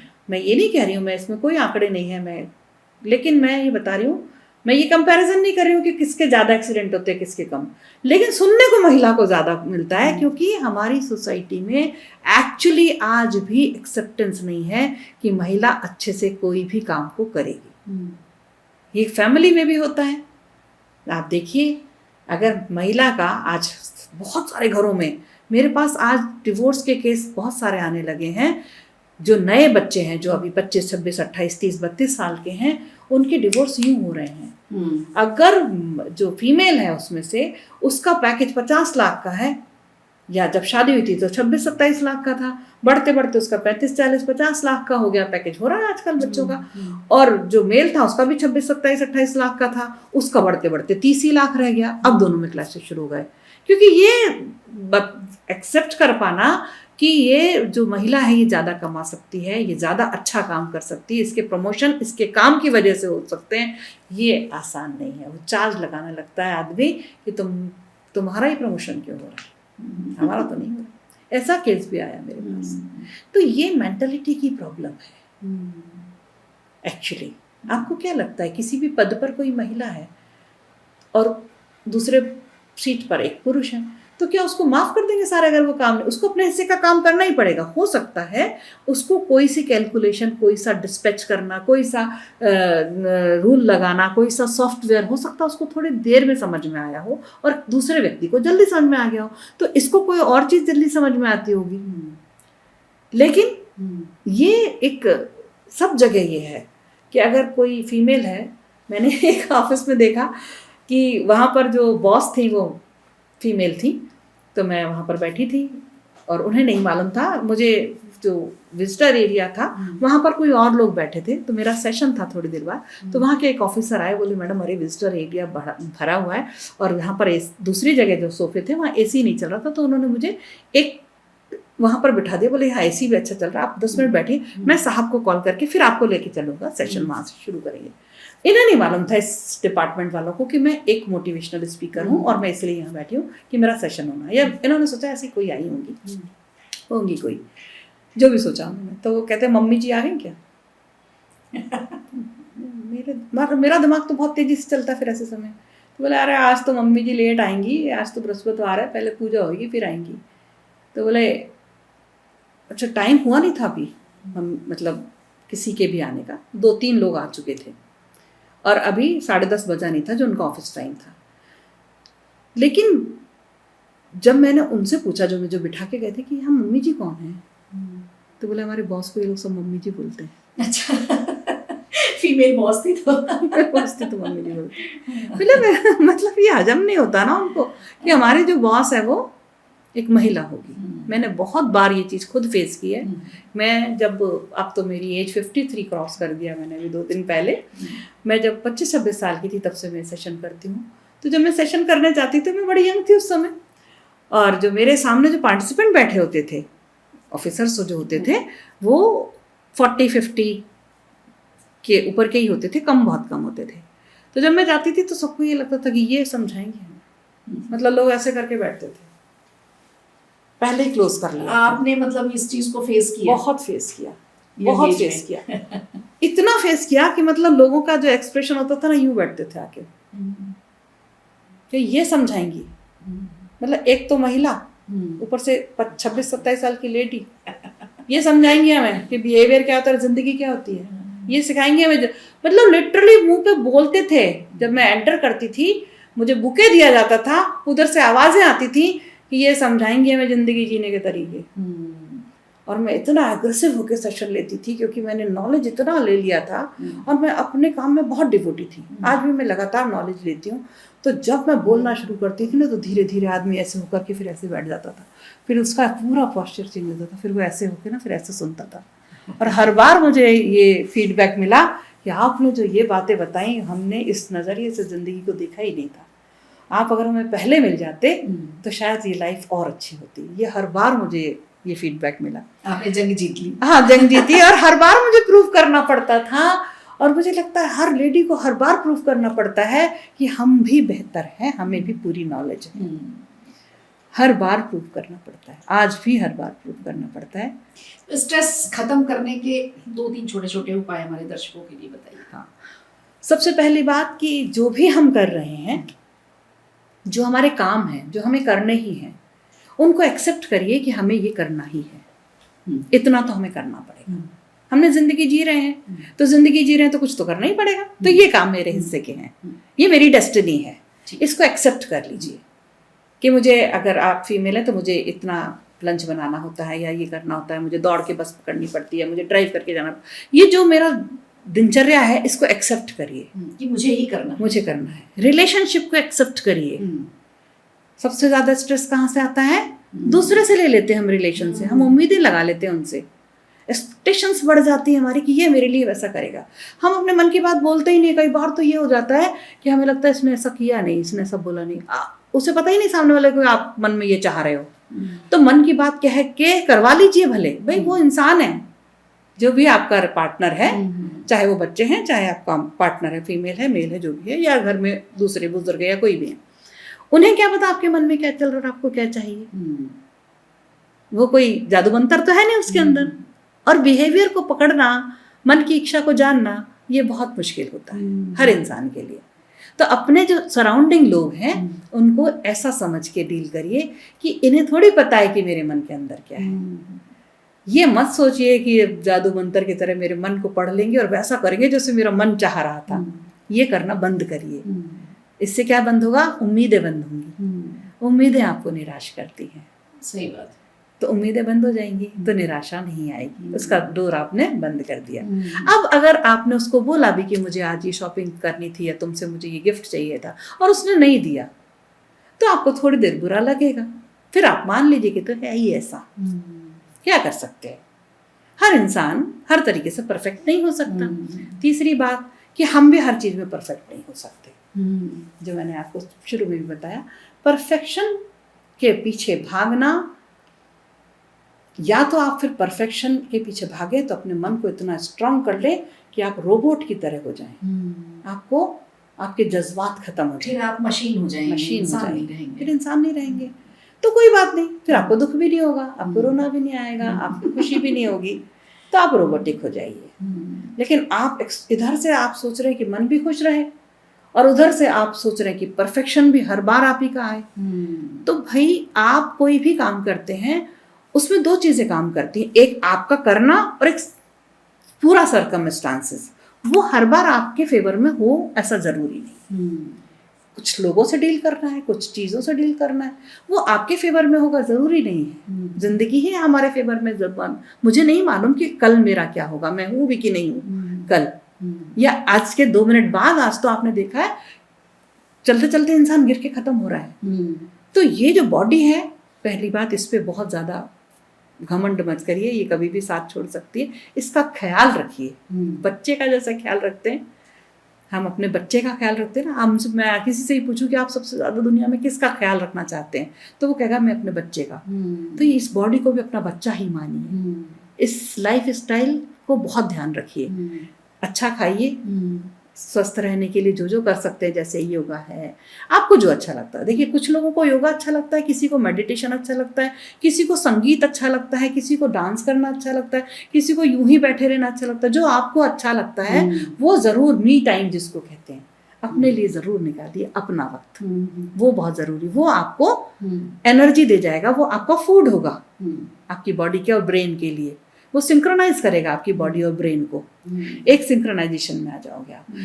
तो जब आप सोओगे रात को तो नींद अच्छी आएगी, अदरवाइज नींद नहीं अच्छी आएगी। जब नींद नहीं अच्छी आएगी तो अगले दिन फिर स्ट्रेस में जाएगा। तो सोना अच्छे से है सोने के लिए जो भी प्रयास करने हैं वो करने के लिए क्या क्या कर सकते हैं, आप अपनी बॉडी का ध्यान रखेंगे, स्ट्रेस को कम करेंगे। कैसे? 2-3 चीज़ें बताई। परफेक्शन ज़रूरी नहीं है हर बार आए, आप करिए जो आप कर सकते हैं। रिजल्ट क्या आ रहा है हर बार उसके लिए मत परेशान होइए।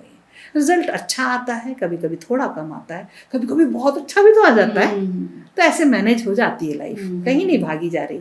जितना हम लिखा के लाए हैं उतना जीकर ही जाना है तो इतना क्यों रोना, इतना क्यों डरना। बहुत बढ़िया, बहुत अच्छी बातें की आपने। तो जैसे हम लोग सुनते ही हैं कर्मण्यवादी का रास्ते, कर्म करते रहिए, फल की इच्छा मत रखिए, और खुद को खुश रखने के लिए जो जो भी आप कर सकते हैं, जैसा कि अभी दीपा जी ने बताया, संगीत सुनना अच्छा लगता है, गाने सुनिए, भजन सुनना, श्लोक सुनना अच्छा लगता है वो सुनिए, वॉक करना अच्छा लगता है, शॉपिंग करना अच्छा लगता है, जो भी अच्छा लगता है। लेकिन पहली प्रायोरिटी यही है कि आप अपने आप को खुश रखें, जो कि हम नहीं करते। हम दूसरों को खुश रखते हैं ज़्यादा बजाय खुद को खुश रखने के। तो पहले हम खुद को खुश रखेंगे तब हम दूसरों को खुश रख पाएंगे। सबसे पहला सिद्धांत तो ये होना चाहिए। दूसरी बात आपने ये बताई कि परफेक्शन बहुत ज़रूरी नहीं है कि हर चीज़ में आप परफेक्ट हो। हम इंसान हैं, तो इंसान को एकदम परफेक्ट अगर हम हो जाएंगे हर चीज़ में तो फिर भगवान हो जाएंगे हम तो भगवान ने हमें इंसान बना के भेजा, तो परफेक्शन हर चीज़ में हो ये ज़रूरी नहीं है। तीसरी बात ये कि आप एक्सेप्ट कीजिए इस चीज़ को कि जो जो आपको करना है वो आपको करना ही आपकी जिम्मेदारी है, वो आपको करना ही होगा। आप उम्मीद मत रखिए किसी से, आप जितना कर सकते हैं उतना कीजिए। तो आज के ये जो पॉडकास्ट का सेशन था दीपा जी के साथ में, इसमें 2-3 चीज़ें निकल के आई, और अंत में उसका सलूशन और उसका जो कंक्लूजन निकलता वो यही कि आप हैप्पी रहिए और हैप्पी रखिए।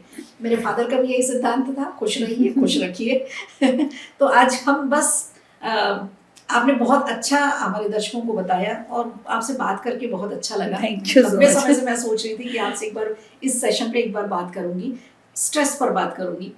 चलते चलते आपसे एक बहुत मीठा सा गाना सुनना चाहेंगे। बिल्कुल, एक गाना मुझे बहुत अच्छा लगता है, एक बहुत खूबसूरत गाना है, उसके बोल मुझे बहुत पसंद है।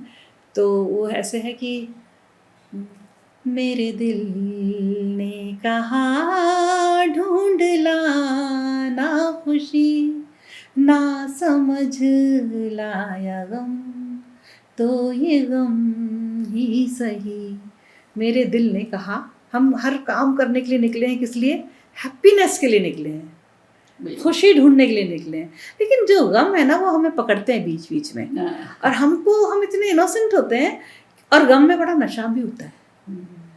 गम जो होता है ना चिपकता है वो, तो वो हमको गम मिला तो हम सोचते हैं ये गम ही सही उसका अंतरा बड़ा अच्छा है उस गाने का। वो कहते हैं बेचारा कहाँ जानता है, कौन नहीं जानता दिल, बेचारा कहाँ जानता है, खालिश है या क्या खला है, अच्छा है या क्या बुरा है, शहर भर की खुशी से ये दर्द मेरा भला है, जश्न ये रास ना आए, मजा तो अब गम में आया है। बहुत बढ़िया, बहुत अच्छा, बहुत अच्छा लगा। मतलब जश्न रास नहीं आते, फिर हमको ना मजा जो होता है ना गम में आने लगता है, क्योंकि गम एडिक्शन होता है। और गम में हमको इस तरह के कुछ केमिकल प्रोड्यूस होते हैं हमारी बॉडी के अंदर कि वो हमको ना ऐसे बिठा देते हैं, और फिर हमको ऐसा लगता है कि मैं ही परेशान हूँ, ये हूँ वो हूँ। तो गम में मज़ा अगर आपको आने लगे तो अपने आप को देखना सीखिए। आपने एक प्रश्न किया था, उसका आंसर मैं नहीं दे पाई थी, मैं भी देती हूँ। आपने कहा था कि खुद को कैसे पता चले कि हम स्ट्रेस में हैं। तो ये बिल्कुल उस तरह से जैसे मान लीजिए कि एक ये आईना है, एक मिरर है, और मिरर को देखने के लिए मैं इतनी दूर होंगी तभी मुझे मिरर में मैं दिखूंगी। अगर मैं मिरर से जाके चिपक जाऊं तो मैं मिरर में अपने आप को नहीं देख सकती, नहीं देख सकती। बिल्कुल उसी तरह हम अपने अंदर इतना चले जाते हैं, सेल्फ सेंटर्ड हो जाते हैं कि हम अपने आप को नहीं देखते। तो अपने आप को देखने की एक कला सीखनी होगी, हर इंसान को सीखनी चाहिए कि जब थोड़ी देर फुर्सत में बैठे, बिल्कुल सब काम, कोई जल्दबाजी ना हो कि मुझे ये करना है वो करना है, वो थोड़ा देर कभी हफ्ते 2 हफ्ते में निकालिए थोड़ा सा टाइम, फुर्सत में बैठे और फिर अपने आप को देखना शुरू करें। ऐसे अपने आप के अंदर से एक इमेजिनेशन पावर हमारा बहुत अच्छा होता है। उठ के चले जाएं उस सीट पर, जैसे संगीता जी मुझे देख रही हैं तो कैसे देखेंगी, तो मैं कैसा दिख रहा हूँ। मैं बहुत पुरानी बात बताऊँ, मेरी बच्ची बहुत छोटी थी, एक दिन मैंने उस पर बहुत ज़ोर से गुस्सा किया, ये चीज़ मैंने वहाँ से सीखी। तो मैं बहुत गुस्से में थी और मेरी बिटिया शायद 9-10 साल की होगी, तो पता नहीं उसे क्या हुआ, मुझे हाथ पकड़ा उसने और ड्रेसिंग टेबल के सामने ले गई और कहती तरह देखो तो आप कितनी गंदी लग रही हो गुस्सा होते में। ओह माय गॉड, मैंने कहा ये तो बहुत बड़ी बात है। सच में मैं बहुत गंदी लग रही थी। मैं अपने आप को बहुत पसंद करती हूँ, मतलब मेरे लाइफ में मैं बहुत फेवरेट हूँ अपने आप की, मुझे बहुत अच्छा लगता है अपने आप के साथ। ये करीना का भी डायलॉग। हाँ, ये तो बहुत बाद में आई मूवी, लेकिन ये मैं बहुत सालों से, तो जब मूवी आई तो मुझे अच्छा लगा कि हाँ मेरे जैसा एक मूवी में भी आया। तो मुझे लगा कि यार मैं जितना अच्छा अपने आप को समझती हूँ, सच में आईने में मैं बहुत गंदी लग रही हूँ, क्योंकि मैं बहुत गुस्से में थी। तो जब हम आईना से थोड़ा अपने आप से थोड़ा दूर उस तरह से होंगे, जैसे आईने में देखने के लिए हमें दूरी बनानी पड़ती है, हम अपने आप से निकल के अगर थोड़ी दूर पे जाके बैठ के अपने आप को देखेंगे तो हमें समझ में आएगा कि क्या ये ज़रूरी है इस तरह का बिहेवियर, अच्छा भी तो हो सकता है। ये सब चीज़ें एक्सेप्ट करके हम खुश भी रह सकते हैं, और खुश रहने के बहुत सारे कारण हो सकते हैं। इसीलिए आप हमेशा खुश रहती हैं, मुस्कुराती रहती हैं और ऐसे ही मुस्कुराती रहिए। आपको बहुत बहुत धन्यवाद। तो दीपा जी हमारे साथ आज के पॉडकास्ट में आई और हमारे लिए समय निकाला, इसके लिए बहुत बहुत धन्यवाद आपका। बहुत अच्छा लगा, मुझे भी बहुत अच्छा लगा, बहुत सारी बातें आपके साथ शेयर करी, और शायद ये आपके पॉडकास्ट के थ्रू मैं उन लोगों तक भी पहुंच पाऊंगी जहां तक मैं कभी नहीं पहुंची हूँ। तो ये मेरी ज़िंदगी का आज का दिन शायद बहुत सार्थक हो जाए। Thank you so much. Video अच्छा लगा हो तो लाइक कीजिए, शेयर कीजिए और कमेंट बॉक्स में हमें ज़रूर बताइए।